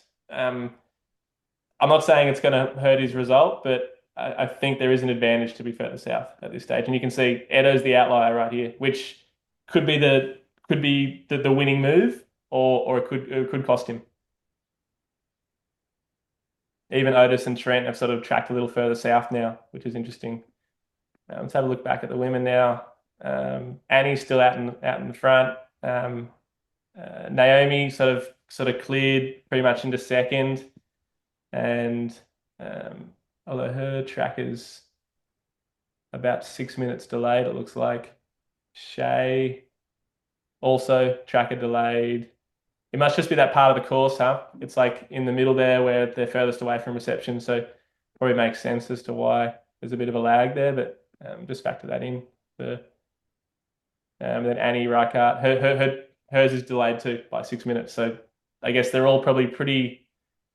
That's probably the gaps that they have, but they'll be further ahead. Andrew Gibbons is still stuck there. Yeah, his may not refresh. His is now 26 minutes delayed. His is going to be much further forward, potentially up by Tibby, I would say. As the para wingers line or the wingers line, so different. Yeah, so it just shows the wind direction. So they're going to be going like straight across, and then you'll probably see them come like across through all the sup foils at some stage, and they'll probably be south of them. And then from out here, like they're zigging and zagging. So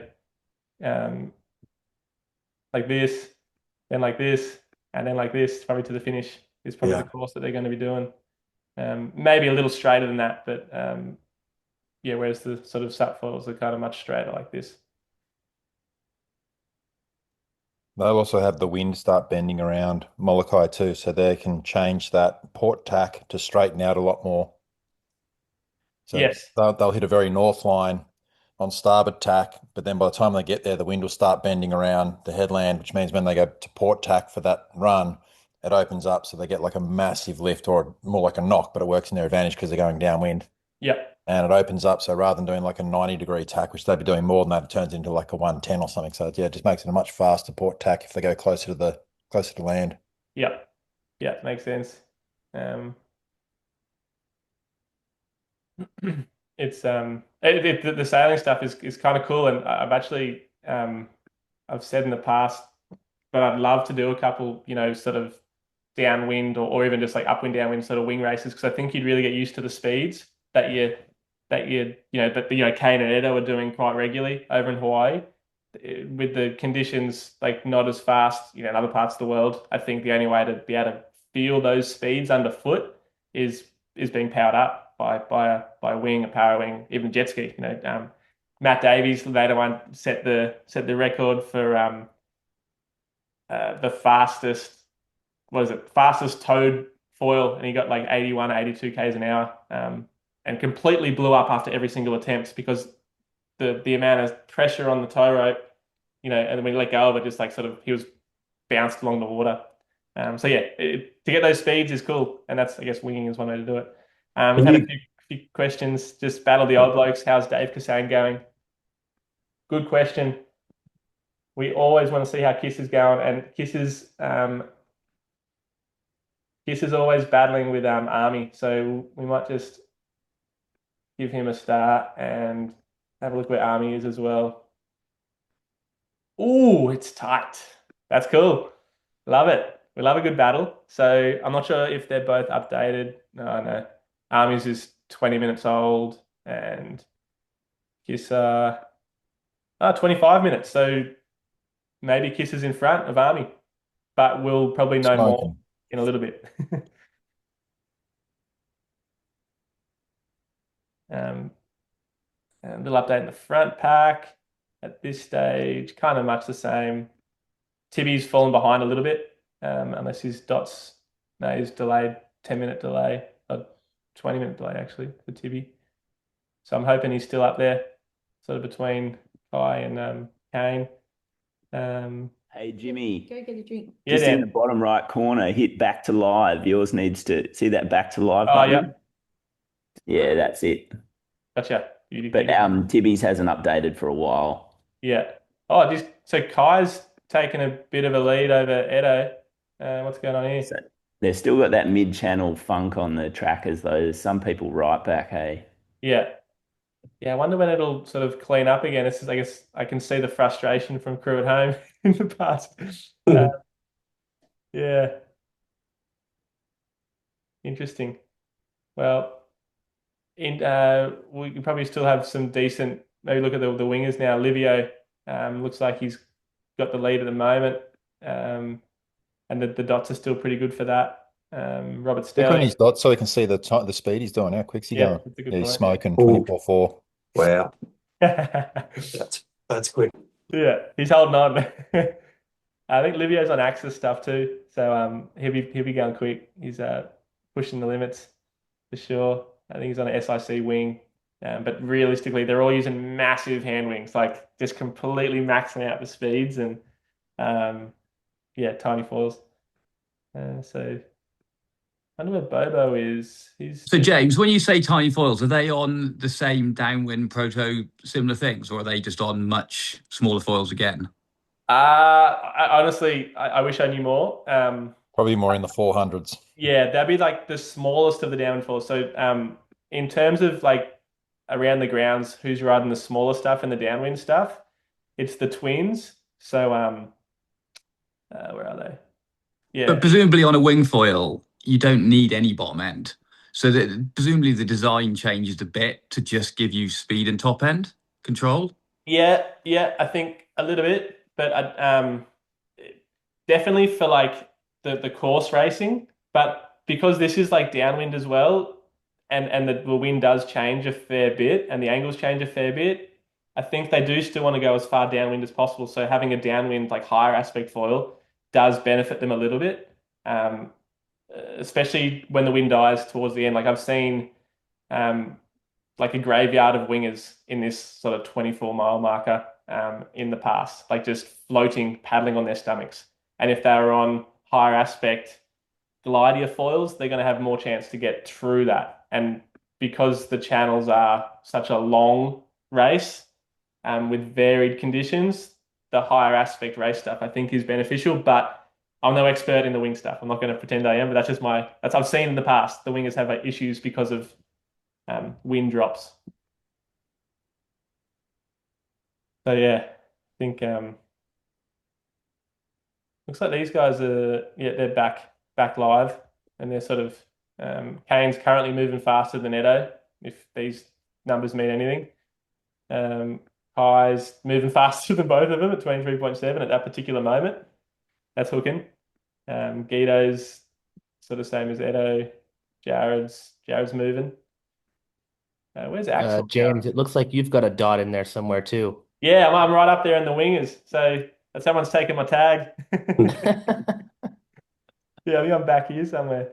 Where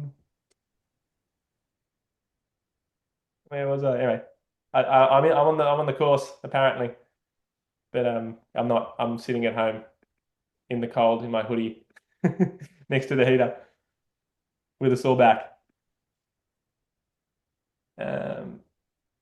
What's happened to Tibby? So Tibby's dots 24 minutes ago. So that's, I guess, good to know that the dots at least lagged. Not that he's fallen back that far behind. Yeah, Edo's looking good. Kane, I don't know. As kind of expected, like I said, like Edo, Kane, Kai. They're the top three guys at the moment. There's no denying that over here in Hawaii. Axel and Jared have pretty much been battling away side by side the most of the way through the channel.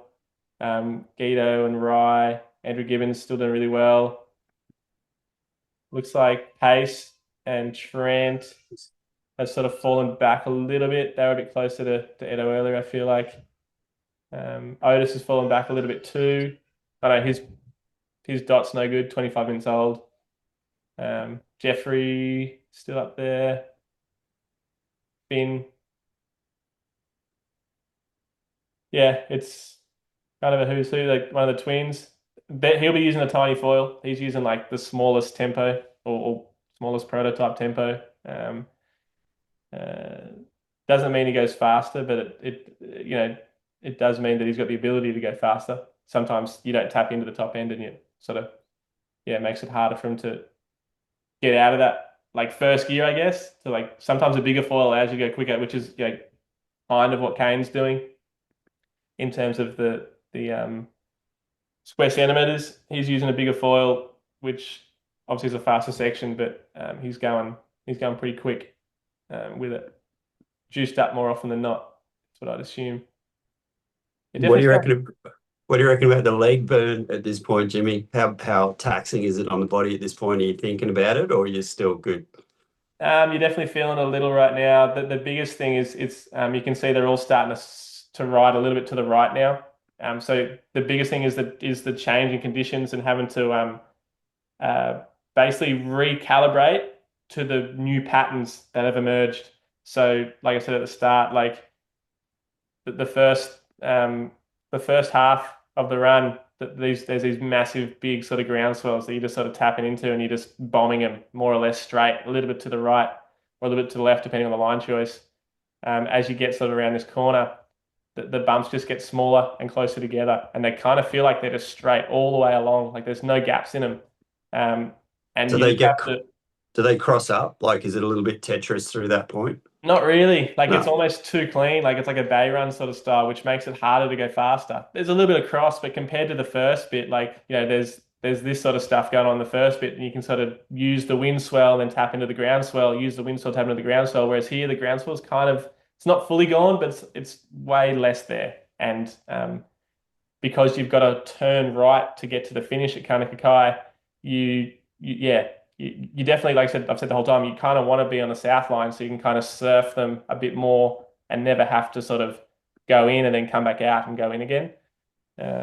Yes. Do you reckon you could like add some bonus points for getting tips out at some point during the race for like a little, like Mario Karts where you get zoomed ahead? If you just rip a tips out turn, Yeah, just to break up that. at this It's just point, A to B.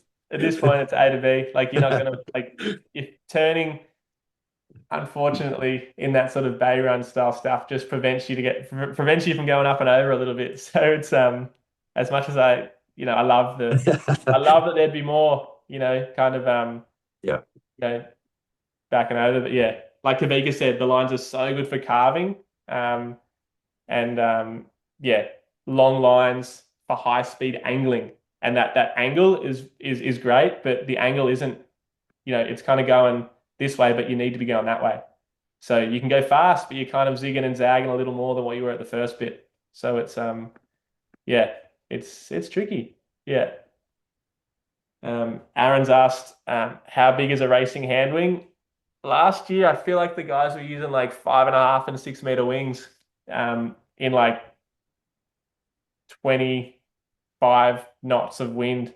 But yeah, it's wild what they're using with the winging. They're just A lot of holding. guys are finding like a power to drag thing, that 5.5 is kind of the magic size if you can hold it.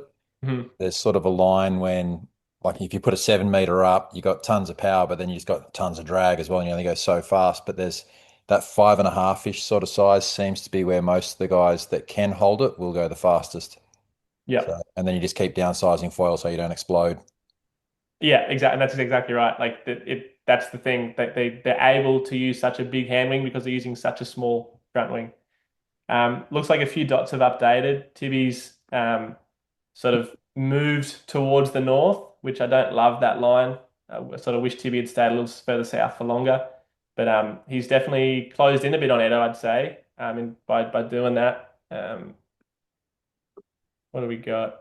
Do you think Edo would just be muscling right now? Like, is he too high and he's basically just up and overing and pumping like a machine? Not yet. Not No, yet? I wouldn't say not yet. It'll probably happen in a little bit longer. Like the problem is, oh, actually maybe because yeah, the corner was here, so Yeah, so I was thinking they've kind of yeah, become to that point now where the guys south aren't grabbing onto those last few decent usable swells, and the north guys are just sort of starved.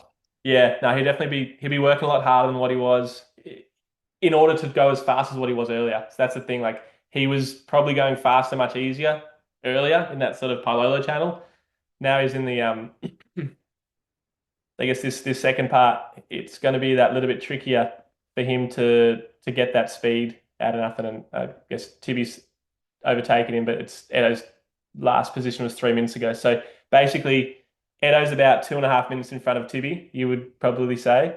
So that's about a kilometer. Can you imagine being near those two? Like they're both just nugget pumping powerhouses. They're just these two balls of muscles just jumping at the moment. Yeah, yeah, you'd be a bit intimidated, Yeah, that's for sure. Okay, we're getting down to the crunch though, aren't we? It looks like the dots are starting to come back to us a little better, which is good. Pace has fallen away a little bit. It looks like, and oh no, he's back up again. Johnny Hagan's up there. Perth's fallen. Well, Perth's fallen behind back ahead as the dot updates. Finn doesn't seem right that he's that far back 2 minutes ago. So 2 minutes is other gaps at the moment. Jared's dot's up to date. Kane is updated. Kai, similar timing. Andrew Gibbons, updated. Axel, I should star Axel. He's been up there consistently. Nick Kapula, he's having a good race. Good to see. Who else we got? Edo's dot's 4 minutes old, so don't be alarmed there. Otis that's fresh. That's fresh. What else we got here? Perth. It looks like Kahala Sadaro is going to win the subfoil division, but they're on a wing.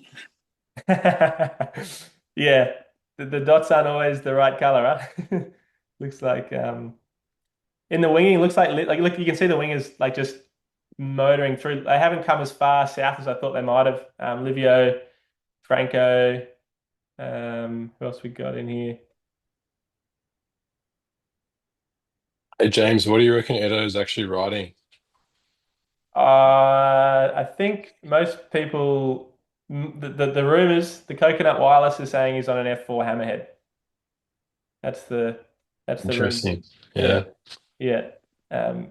He's come out and said he's definitely not riding a slingshot, which I Yeah, I think saw that. I thought maybe he was back on F1 stuff, but no, he's not. No, not on F1 stuff. I heard basically he's just slingshot have given him. They haven't come up with something in time. Yeah, he had 6 months, so it's very hard to come up with the foil that's competitive yeah. in 6 months. But also, okay, there you go. So he's back ahead. But yeah, looks like F4 stuff.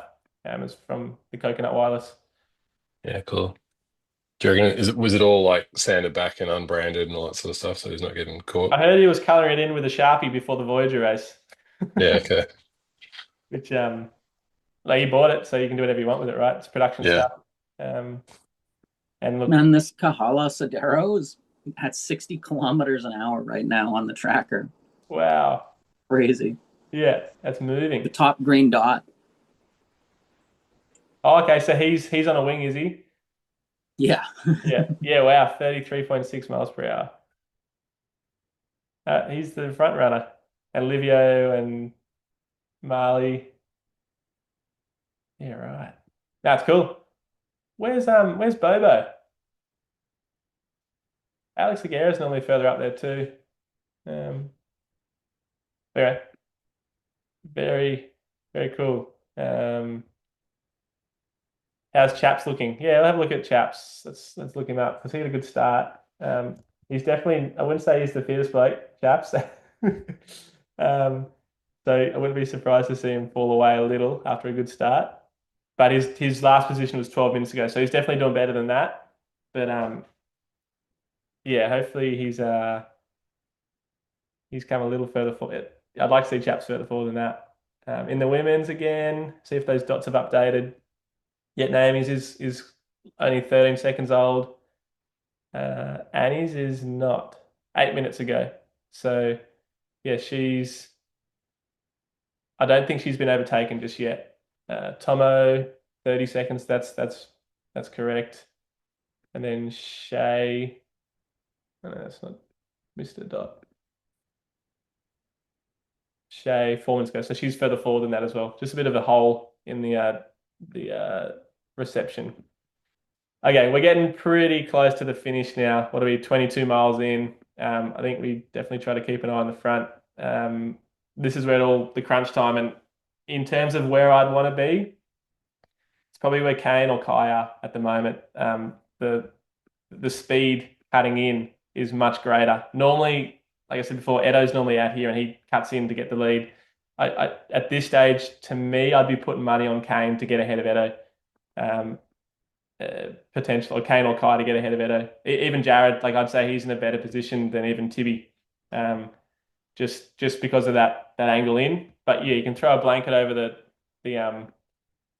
man, look at this pack. You know, you got Andrew Gibbons, Malay, Guido, Gage, Rye, Jared, Nick, Axel. That's such a tight chase pack. Tibby probably in that just in further north.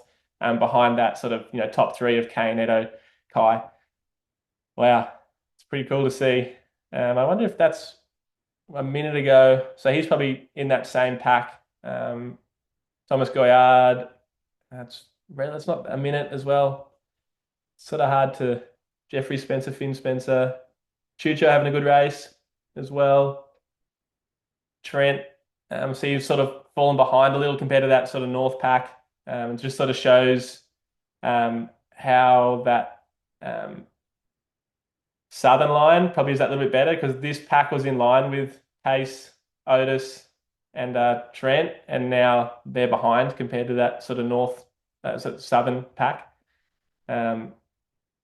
Edo surging. Edo's got the shortest distance, but like I've mentioned all along, it's a little harder to go fast on the inside through here for sure.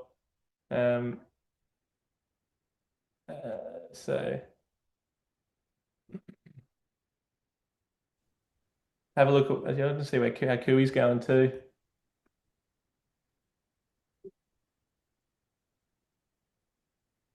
Is this the point where somebody sends out a media boat to screw up somebody's life? Scrutinize which?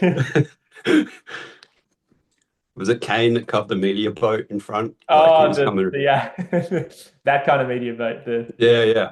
Hopefully not. Hopefully they get nice clean racing all the way to the finish. It's there's enough going on, let alone going in like a big amount of wash. They actually have talked about for M2O this year.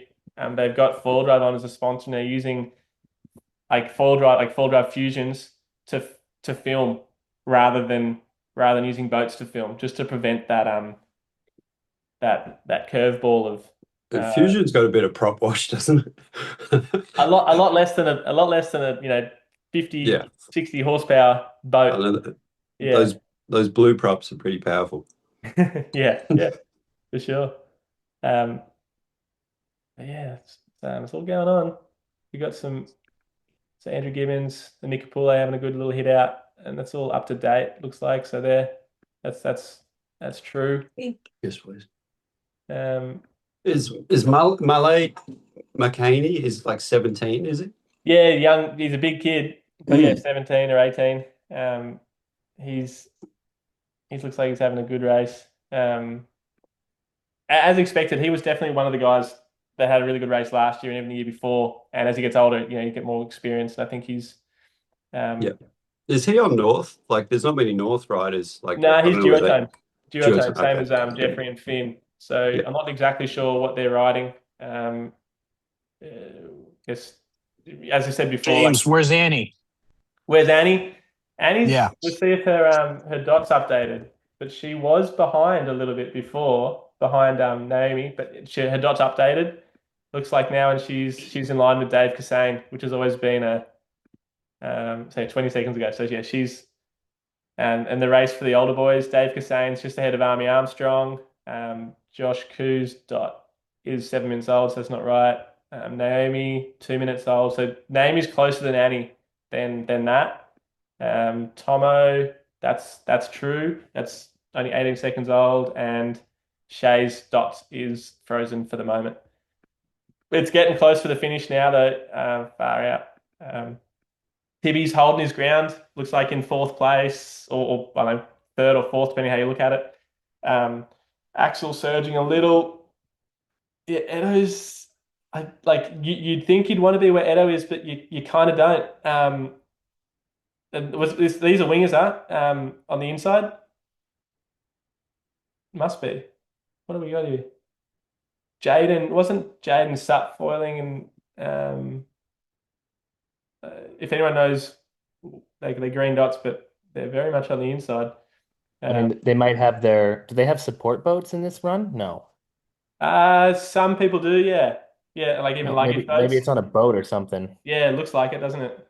Yeah, it seems strange to be so far inside. But yeah, the clear sort of top 4 or 5, like, Edo, Kane, Kai, Tibby, Axel. That's a really good result for Tibby. Like, I was hoping he could do this well on the code gear, but good to see him put it together.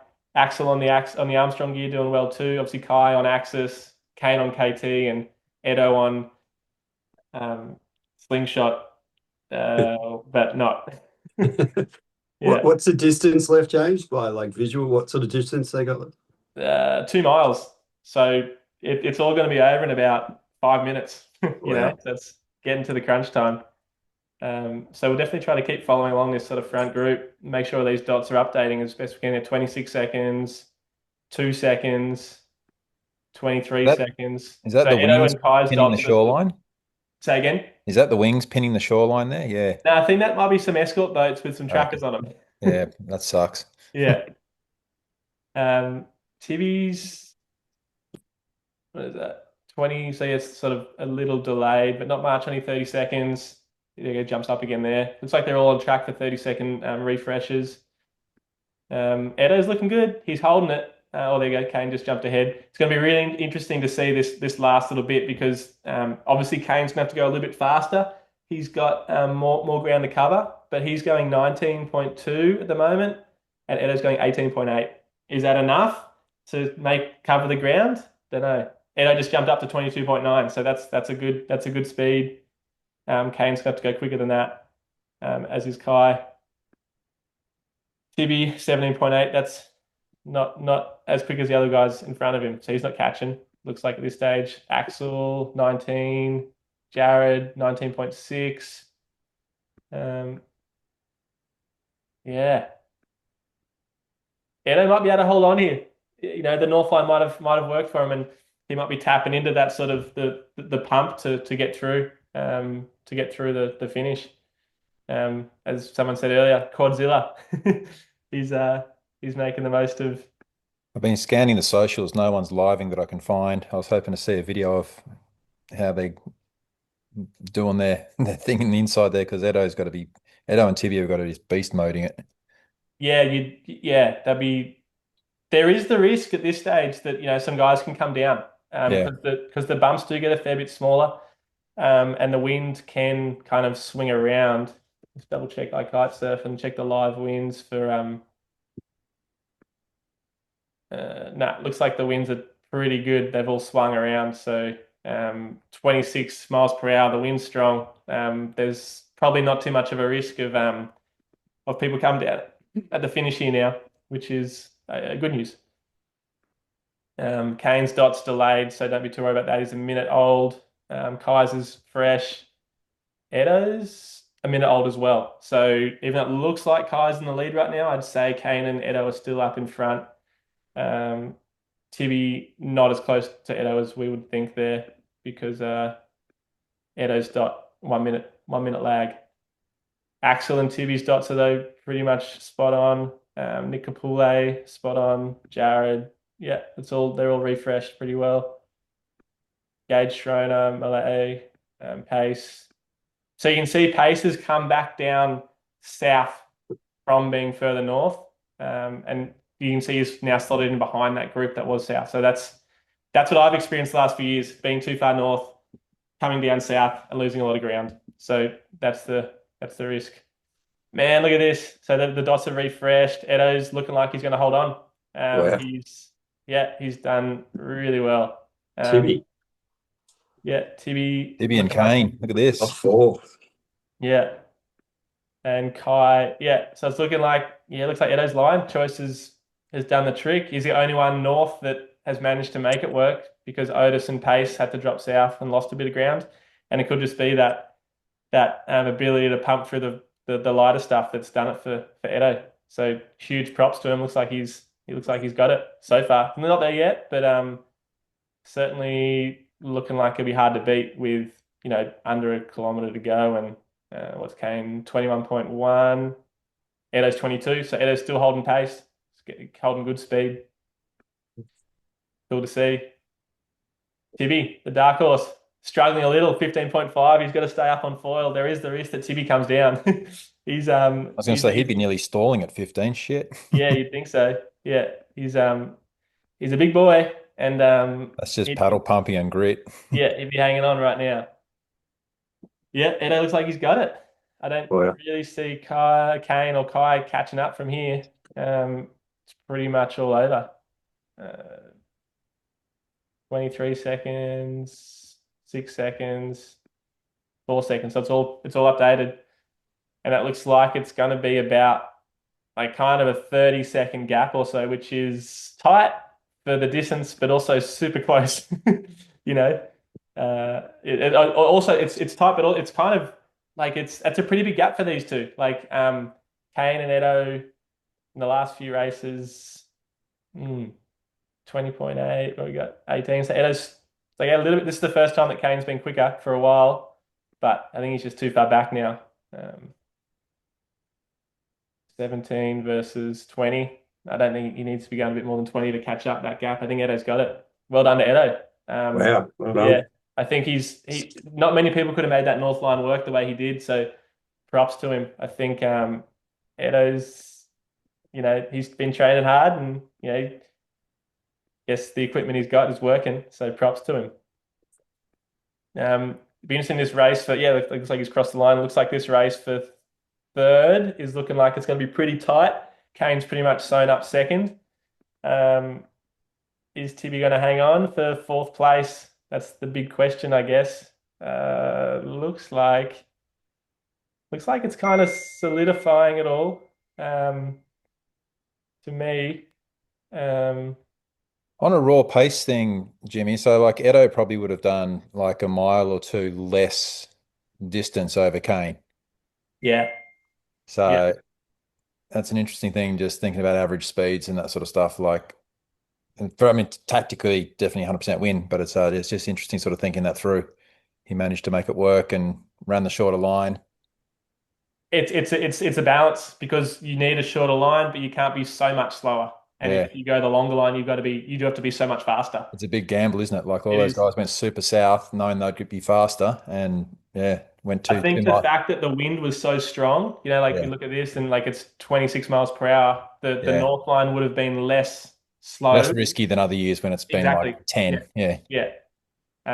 Which is where it's a bit of a roll of the dice, right? It's Well, you don't know when you're leaving Maui, do you? So you don't know when you're leaving Maui. Exactly right. And you look at the forecast and you kind of trust the forecast, but as we know, the forecast is just that. Sometimes it doesn't quite work. So it looks like Edo and Kane have crossed the line, first and second place.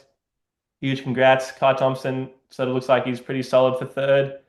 Bit of a gap, as I sort of said. Like it looks like has Tibby come down? Is he tracking? Tibby's 24 seconds ago. So there we go. Updated. Right. Yeah. So look, I think he's going to be all right. And 21.9, he's tapped into a good bump there. So, and here comes Bobo. I thought he might have been sort of up there in the wingers sort of stuff. So he's coming through. 34 miles per hour. There's wind at the finish, people. There's nuking. I can confirm. The TV 21.9, Axel at 19, Nikapule coming in clutch with a strong finish. Jared Snow right up there too. Malay, Andrew Gibbons looks like he's fallen behind a little. Rye, Gage, Guido had a bad second half. Otis. So it's interesting, as you were explaining before, Jimmy, like Tibby's had to really come back south again to get back into some bump energy. Like he really ran himself into the flat water. Yeah, and that's being the bigger rider, he's had to come and retreat to get some more bump energy to make it the last bit. So yeah, he lost a bit of ground to like that sort of top three in that last little bit because he went that little bit further north, and that's like Edo's the only one that I've seen so far in these dots that hasn't been penalised by going too far north, which just shows the quality of Edo's foiling ability and ability to pump through some flatter sections. But yeah, Tibby looks like a clear fourth place at this stage. Pretty stoked to see that. Had hoped he'd do this. Yeah, so I'm stoked. Got my code hat on, pom-poms out. Well done, Tibby. He's got 10 years on him too, Jimmy. Yeah, well, yeah. Yeah, go Tibby. Yeah, Tibby. Yeah, the first in the over 30s. Yeah, and kind of clear daylight to anyone else in the over 30s, it looks like at this stage. Go Tibby. Yeah, these are all the kids coming across around him. So yeah, huge congrats to Tibby. That's a fourth place. Definitely not like I'm not placing too much emphasis on these dots. We know sometimes they don't work. There could be people in between that have been missed, but based on the dot vision, Edo first, Kane second, Kai third, Tibby fourth. And it looks like it's a far out, it's a battle for fifth. Jared is an animal, and if anyone's going to overtake at this stage, it's going to be Jared. He's 19. This is a dogfight between these two boys, and looks like Jared's got the momentum at this stage. Oh, it is tight, man. Look at that. Guido, his dot was lagged, so that makes more sense. So he's up in fifth. Guido looks like he's gotten fifth. Axel and Jared battling for sixth, based on the dot vision anyway. And like I said, there could be some people we've missed amongst here, but yeah, it looks like I don't know what happened there. Guido, Axel, or Jared looks like they got that. I have no idea. That's going to be a super tight one. Leave that to the official scoring of official leaderboard rankings time for that. Nick Capule looks like he's behind that cluster of Axel, Jared, Guido. And I don't know what's going on now. Guido's now stalled, but that's an old dot. Malate, Andrew Gibbons, Gage. Yeah, it's as Kavika said, inside line is risky. Edo took it, and it paid off. So yeah, I got to keep giving props to Edo. It was a bold strategy. Most people like to race as close to the same line as their competitors, but Edo didn't, and he took that north line, backed himself, and powered through to the finish. So yeah, pretty cool to see. That just shows the class. Who else we got? Actually, I'm going to go back to the women now. So it looks like Rye fell behind a little towards the end. Andrew Gibbons coming across now. Solid result. These are all like sort of top 10 to 15, I think. I'm not sure who's taken who's got the Pace is falling back. So Pace and this is the best way to put it. Pace and Otis were on the same line as Edo at the start, and they've behind that Nick Capule, Jared Snow, Axel group, even though they were in line with them earlier. So it's interesting. Trent in the same line is back a little. The Twins. Interesting to see where Perth is now. Shoot show. Thomas Goyard. I actually was hoping Thomas would do a little better than that. I feel like he probably won't be too stoked with that result. He should still be happy, but like he was, sort of top 5, top 10 the last few warm-up races. Kai Lenny back here, Tom Constant. So it's a bit of a battle for the Frenchies going between Tom Constant and Thomas Goyard. Perth Sandlix has fallen away a little. I thought he was ahead of Kai Lenny earlier. Kai and Perth tend to have a good battle generally in the last few years, so it's good to see that continuing. Luke Atkinson doesn't look like he's going to get his top 20 goal, but still solid result. Adam Snow, that's a great result for Adam, being up there ahead of Perth and Luke, so he should be really happy with that. He's been over there training pretty hard with his brother and a lot of the other code crew. Jake Daly right up there too. That's pretty good for Jake actually. If he can get ahead of Perth, he'll be buzzing. That's for sure. Trent Gordon, over 40s champion. he's looking really good. He's fit as ever. Let's go back a little. Dave Kassane, Annie Reichardt. Let's have a look at the women's. Mateo L. He's kind of a young guy, but sort of an experienced too. Where's Army? Surely Josh isn't back here, or Army. That's 12 minutes old, and that's 9 minutes old, so no, that's not correct. Naomi, again, it's a bummer the dots have sort of frozen on us. These are all sort of old dots, so they're not 15 minutes for Tomo, so that's no good. I wonder how Katie's going. Gareth Mumford, actually, yeah, there's Katie there. Her dot is old as well, so they'll be all further ahead than that. They'll be just going through that dead zone. I guess let's have a look who's crossing the line now. Looks like the twins, the brothers, the twins. They cannot be separated. They're so close. It's pretty cool to see. Thomas Goyard, Chucho, another French coming through. Who else we got? Galen McCleary. I don't know him. He's a bit of a dark horse. That's cool to see. Ahead of Finn Spencer. What else we got? Cole Wiley. He's been doing it a few years now. It's a pretty good result for him. Johnny Hagan. Tom Constant and Kyle Lenny having a good battle. Coming in thick and fast now. Zach Chaps is right up there. He'll be happy with that result, actually. That's a good result for Chaps. I'm up ahead of Jake and Luke and Perth. A lot of the local crew, Zach, Chaplow, Perth Stanley, and Jake Daly, they run a lot together, and Chaps has had a few, good runs of late, and looks like he's putting it together. Just cool to see. That's a great race for like top 42 kilometers finished within a minute of each other on 3 or 4 different brands, which is just good for racing. So I think it's like 5 different brands even. Yeah. Edo on Slingshot/F4, Kane on KT, Kai Thompson on Axis, Tibby on Code, and then I think it was Guido on KT again, or Jared on F1, or Axel on Armstrong. Yeah. So it's a. But that's good. That's good for racing. It is. It shows it's less of an arms race than I guess maybe we thought, or basically all the brands are putting out good stuff now, which is really cool to see. Yeah.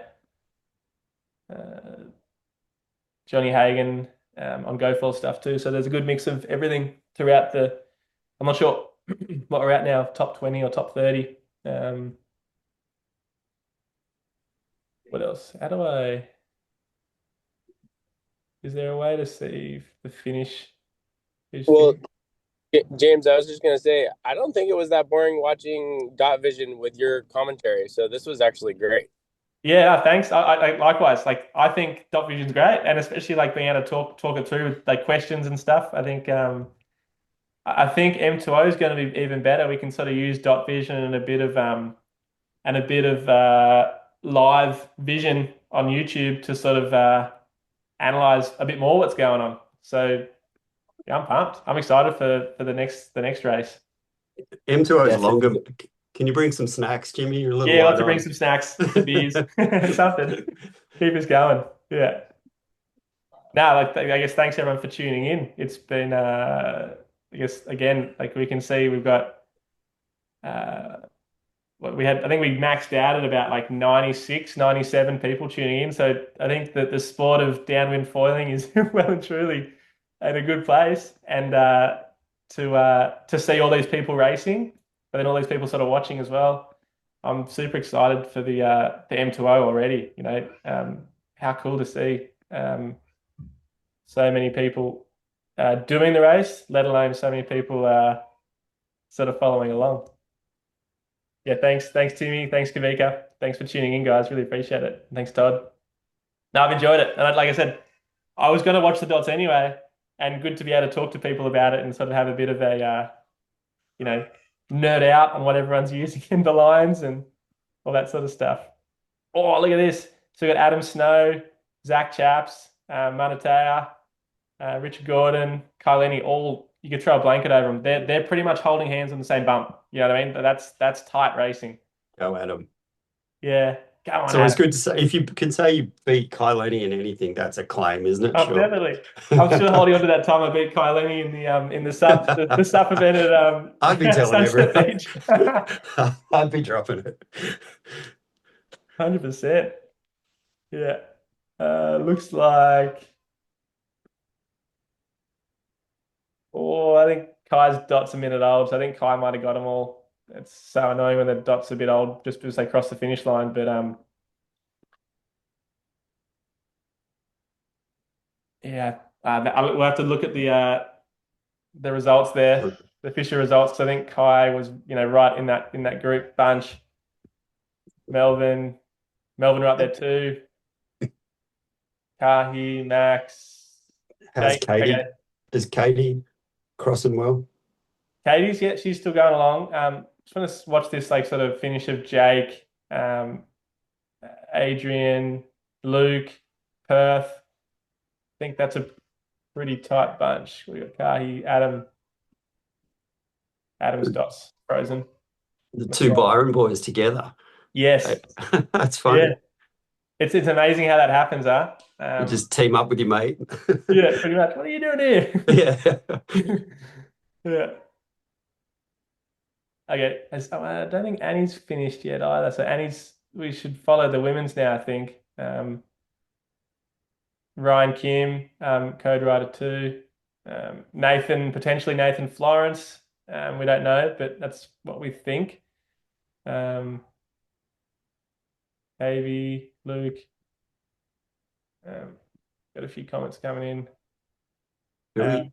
Yeah, good question from Kavika. Was the finish times the fastest yet? I'm not sure exactly.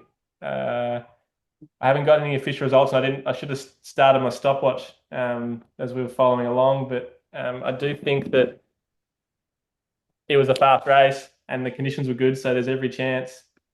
We'll zoom out a little just to see Josh Coos coming in just ahead of Annie, looks like now. Dave Kassane, Gio from Puerto Rico.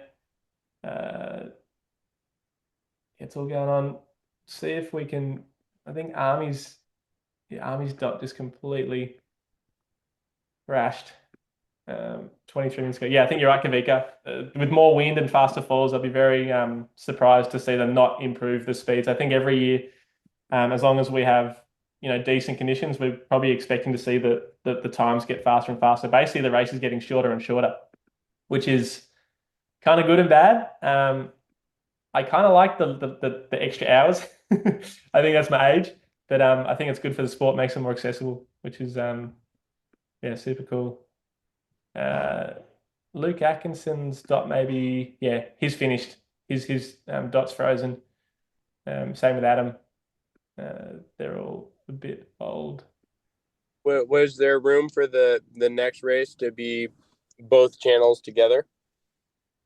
I honestly think like in the next sort of 5 years, that's very possible. The only thing preventing that is safety, and yeah, the permits and count and the county's approvals. I would love to see a Maui to Oahu. Personally, I think that'd be pretty cool. I know a few guys have kind of done that already. Maybe the top 10 or 15 can qualify to do that one, and then it's you gotta be top 10 and M2O to be able to do the double channel. Yeah, I think as long as like there's enough people that want to watch it, like the more people that watch it, the more like they can justify doing it. You know what I mean? And like in terms of sponsorships and ads and like because at that stage, like in this race, they're relying on entry fees to fund it. Whereas if there's only 10 or 15 people, it's kind of a showcase event and like an exhibition of showing what's possible, which like personally, selfishly, I'd love to be a part of. But yeah, if it's top 10 or 15 for the channel crossings, man, you got to have to be pretty bloody quick. Like you could throw a blanket, like the 16th would be pissed if they didn't make it, because they're probably only a couple seconds behind. So I think you could almost extend it. There's Trevor King. Almost extend it to a bigger group, potentially. Is John Mann in there? There he is. Yeah. Oh, good battle between Trev and John. Yeah. It's cool to see. Guys that have been training all week together seem to just sort of line up across. Yeah. John McGettigan from Kiwi. He's cool. Yeah, he's done a few he's done the Motu and a Maldives sort of coaching trip with me before, which is cool to see. Awesome. Yeah. He's Liam Wood as well from Newcastle. Okay, let's have so Annie's coming across the line. So the first women's looking like coming across now. She's yeah, her dot's working, and who's just ahead of her? Gio, Henry, Fallen and Joy. I don't know who that is. Guillermo Moen, but Josh maybe getting chipped. No, 2 minute old, 2 minute old dot. But Josh and Annie were really close in Padlamua, so that they're not too far apart really at all. But yeah, Annie, you can see the speeds. 16.2 versus Casey 20.6. So yeah, it's still everyone's just tapping into bumps, and when they get a good one, Henry's that'll be hurting 15 miles per hour at the finish there. Ryan similar 15.4. I'd be interested to know the first guy will go home with a day job. Yeah. That should be a medal, shouldn't it? Hold a 9 to 5 and finish first. Well, Dave Kassane would tell you he's got a 9 to 5, but he's been on Maui for quite a while. So yeah, there you go. yeah. Like James, have you got the time of who? sorry, James. Alan here. Have you got the time of Annie coming across the line? Is she in first place? Yeah, she's in first. Yeah, we're just following that now. Yeah, it looks like she's. Do you know what the actual? Do you know what the time is? Because you can see the cuts then from 25 and 24. Then. So what we started? It's not quite 2 hours because it was it was at 7:30 start. So she'd be like at an hour 45 now, thereabouts. An hour 40 probably actually, just as she crosses. So yeah, because you got this, you got the stats from last year,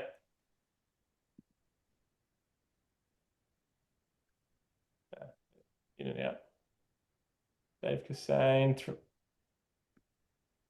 Yeah, so Annie, well done to Annie Reichert. She's gotten the win for the women's. Huge effort. She's sort of cemented herself as the one to beat, that's for sure. So big congrats to her. Have a look back, and I think I'm just looking for Naomi. I think her dot has kind of gone haywire somehow. Yeah, it's a bummer to follow it along. That's 25-minute old dot. That's a real shame to see because I think it was actually quite close. Shay Foudy, 6-minute old dot. Tomo, 30-minute old dot. So hard to follow the women's race when we got 30-minute old data, unfortunately. But I'm pretty confident that Annie did get that win. I'd love to see. I know that Army Armstrong is going to be right about here racing Dave Kassane for that sort of over 50s. I think Kisses might even be 60 now, but title. Shep Nelson there as well. So yeah, Frankie and who we here? John Sobrani. A couple of the wingers coming in. You can see the different angles that they're coming in, so it does tell a bit of the story. Haimana, big Tahitian from Hawaii, from Oahu, all coming across the line now, so pretty cool to see. I think Zeke's done. Oh no, that's a true dot. So I thought he was a bit further up in the pack. He might have had a bit of a hard time in the end. Frank from Frank Forboard's coming across towards the finish now. When do they normally post official results? Does it pop up somewhere? Or? Actually, you know what? I think I'll have a look on a different tab so we can keep watching the dots. But I'm pretty sure the results were kind of live-ish. I'll keep looking for them.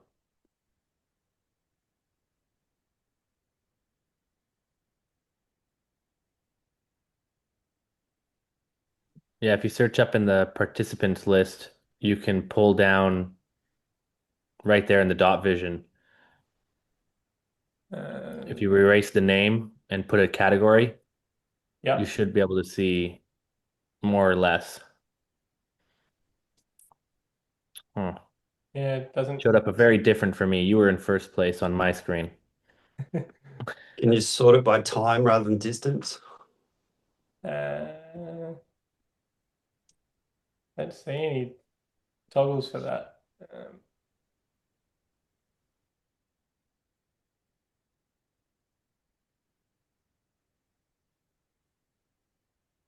Strange one, huh? Subfoil, categories, subfoil. Yeah, sorry, we'll try to figure this out for it. Maybe give it a refresh and see what's going on. But I guess these will only be based on the dot vision, like I guess what we saw, like it won't be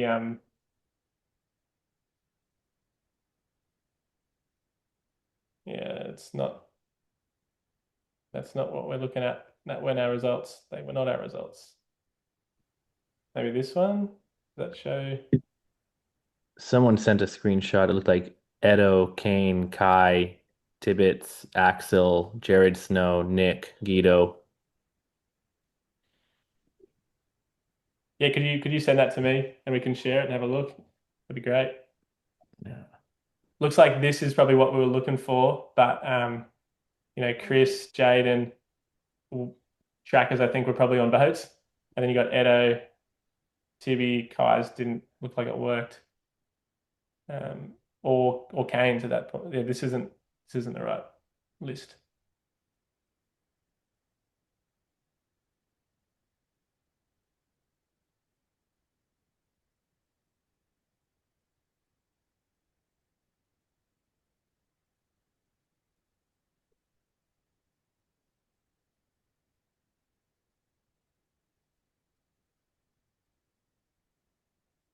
Yeah, so John McGettigan coming in. I think he's coming in already, I'd say. Keep watching this. I don't want to diminish other people's results. So Liam coming across the line. I don't know Thomas. Guadan, Hamada, Chance, Richard, John Mann, Kurt. Oh, that's cool. Kurt and John sat side by side. That's pretty cool. Kurt's, he's like 15, 16. He's young. So really cool to see him crossing.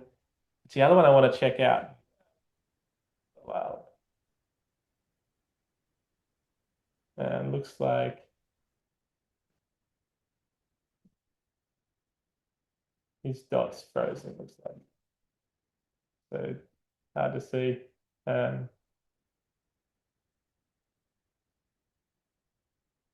Yeah, there's definitely,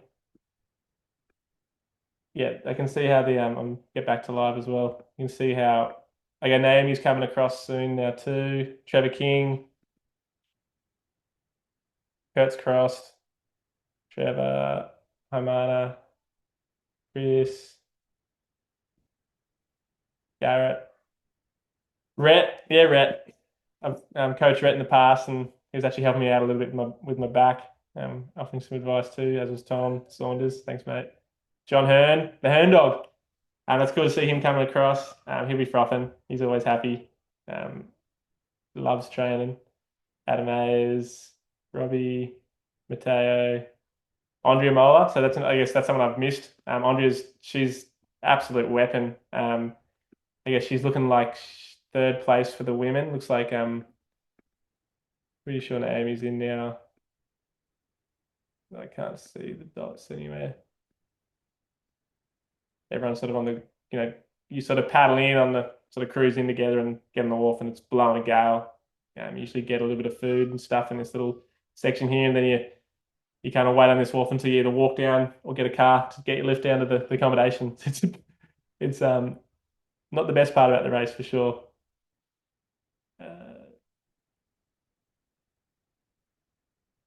What else we got? Austin Kalama. That's cool to see. Wonder if he was fishing along the way. What if he's wrangled a big tuna or something mid channel? Do you reckon there's any way to up the visual content to this with like anyone getting paid to do content for Maui2Molokai, or is it all budget just for M2O, do you think?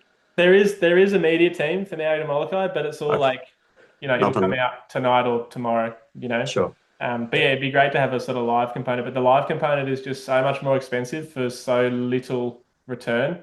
Like it's only good for the moment, and it's no good for It's like everyone's going to watch the post-production stuff after the live's run and done. It's like you only watch the World Cup live if you're up and watching it live, and then you watch the mini to watch the recap. So it's a tricky one. Like I even looked at doing. I did that sort of 200K foil, 15K foil from the South Coast. I looked at trying to doing it, having a live feed, and it was so expensive to get the live feed, and the benefit was a lot less. It's Oh, thanks, Dylan. Here's the see if I can share this the sheet. You need somebody in a safety boat, maybe just the track and the top markers out wide for some footage or something. Might be a cheaper just way like an to do it. Instagram live would be great to sort of follow along, I think. Can you guys see what are you guys looking at now? I don't know what just opened up.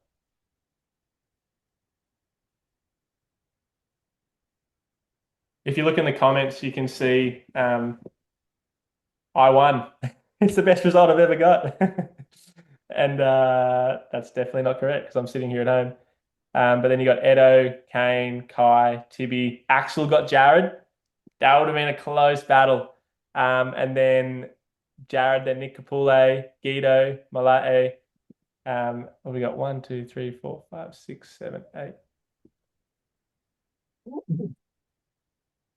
Andrew Gibbons in 10th after Malate.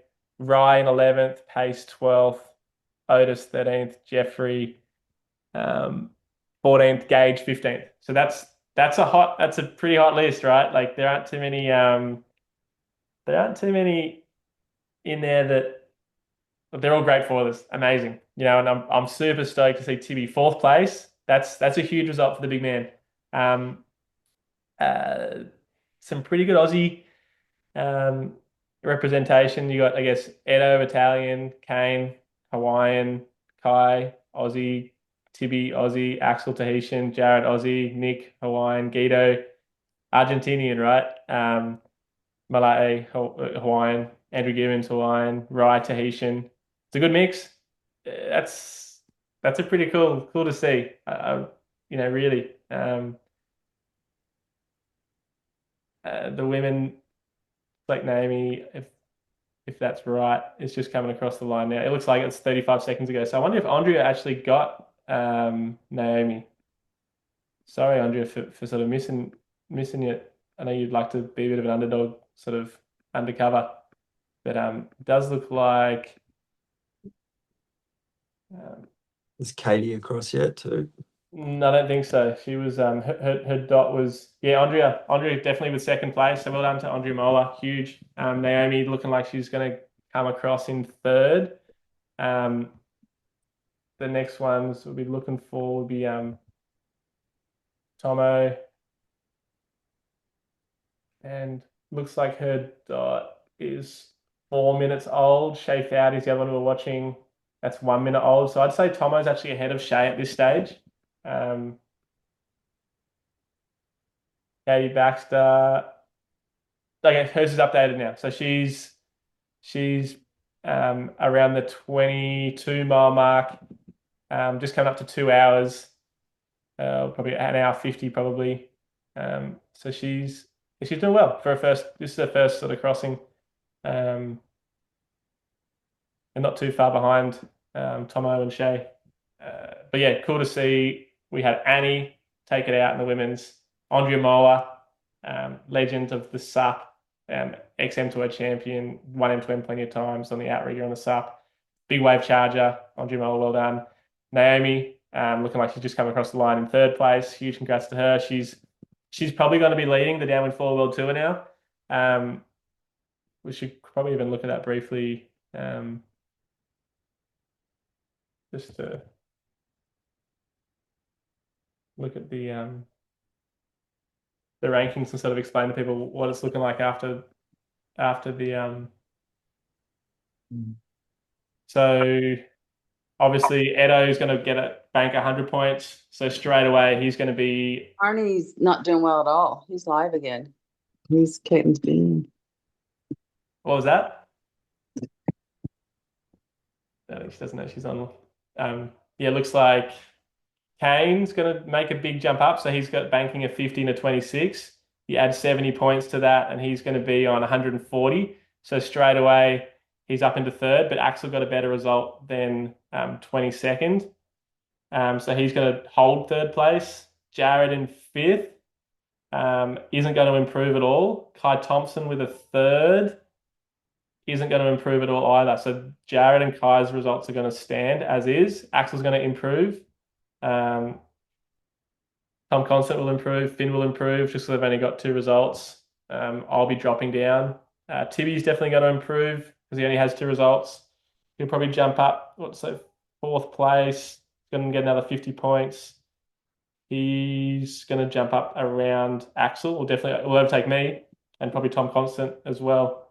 So you're going to see a bit of movement. I'm going to try to update this as soon as we can, get official results and see how it all mixes up because it's going to change a lot. So yeah, so cool. And then the women's, obviously Andrea Mola, Annie Reichardt, Tomo, they aren't even on this list, and they're just looking like Annie is going to get 100 points, so she's going to jump up to at least third place. Olivia's not here. Only really Naomi and Caitlin are the only ones that are going to improve their position. Everyone else is going to probably drop down. So Annie's going to jump up to, I guess, equal third place. On countback, she'll be ahead because M2M was a more competitive race than Frazon. Andrea Moll is going to jump up second with 70 points. She's going to jump up to fifth place. And Tomo is probably going to jump up as well. Obviously, they haven't finished yet. Maybe they have. Dave Castane's come across the line, looks like. Jake Daly's come across. John McGettigan.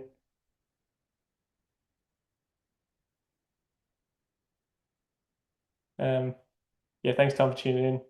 Hey, Simon, how are you, mate? Are you in Hawaii? I am in Hawaii, and I've just dropped off Lisa, the boss. I'm trying to figure out how to change the name tag on the Zoom call, I know it's which you, I've not mate. done. Yeah, I know it's you. Yeah. So I see the wingdingers are still trying to catch. Yeah, I think the wingdingers, like the top wingdingers came through ahead, or just in front of the Sutfalls or thereabouts. Very different lines. There's been a few, like Tomo's dot is, so she's 8 minutes old. Army Armstrong's had a shocker, it looks like, because his position is actually only a minute old, and he's a fair way. He's in the 20-mile mark. It's never good to see that. I was hoping it was just an old, the old refresh of the dots not always happening that well. Katie's looking like she's having a strong finish. Shay Fowdy just coming across the line now. I was hoping to see Tomo coming. Oh, Tomo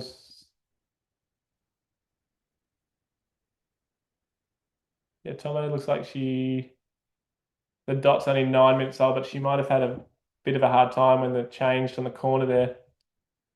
So Big Kev Johnson. Laurie, another girl to watch. She'll be coming across and banking a pretty good result. What the hell? So Tomo, she was back there. Now it's just updated, and she's now back in fifth place like she was earlier. So I'm glad to see that. I was bummed to see her further back there. Still, she looks like she battled the whole way with Shay Fowdy. Looks like she's going to come in just behind. But the way the dots are moving, maybe in front. Yeah, she's just neck and neck, Tomo and Shay. I'm glad to see that battle is happening. This is for fifth place. So that's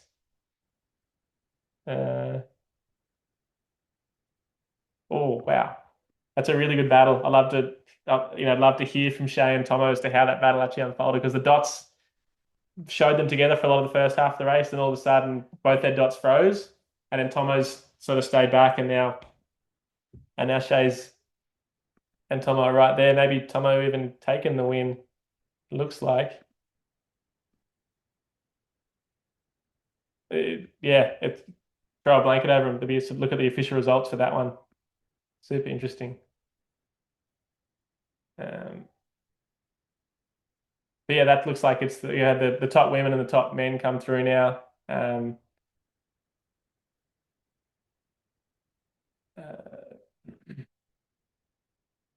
Katie still coming through. Tiago.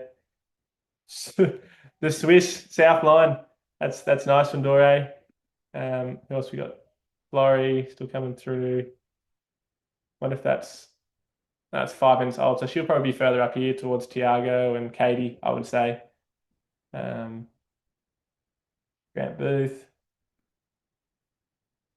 Yeah, Army, 7 seconds ago. So that apparently is where he actually is.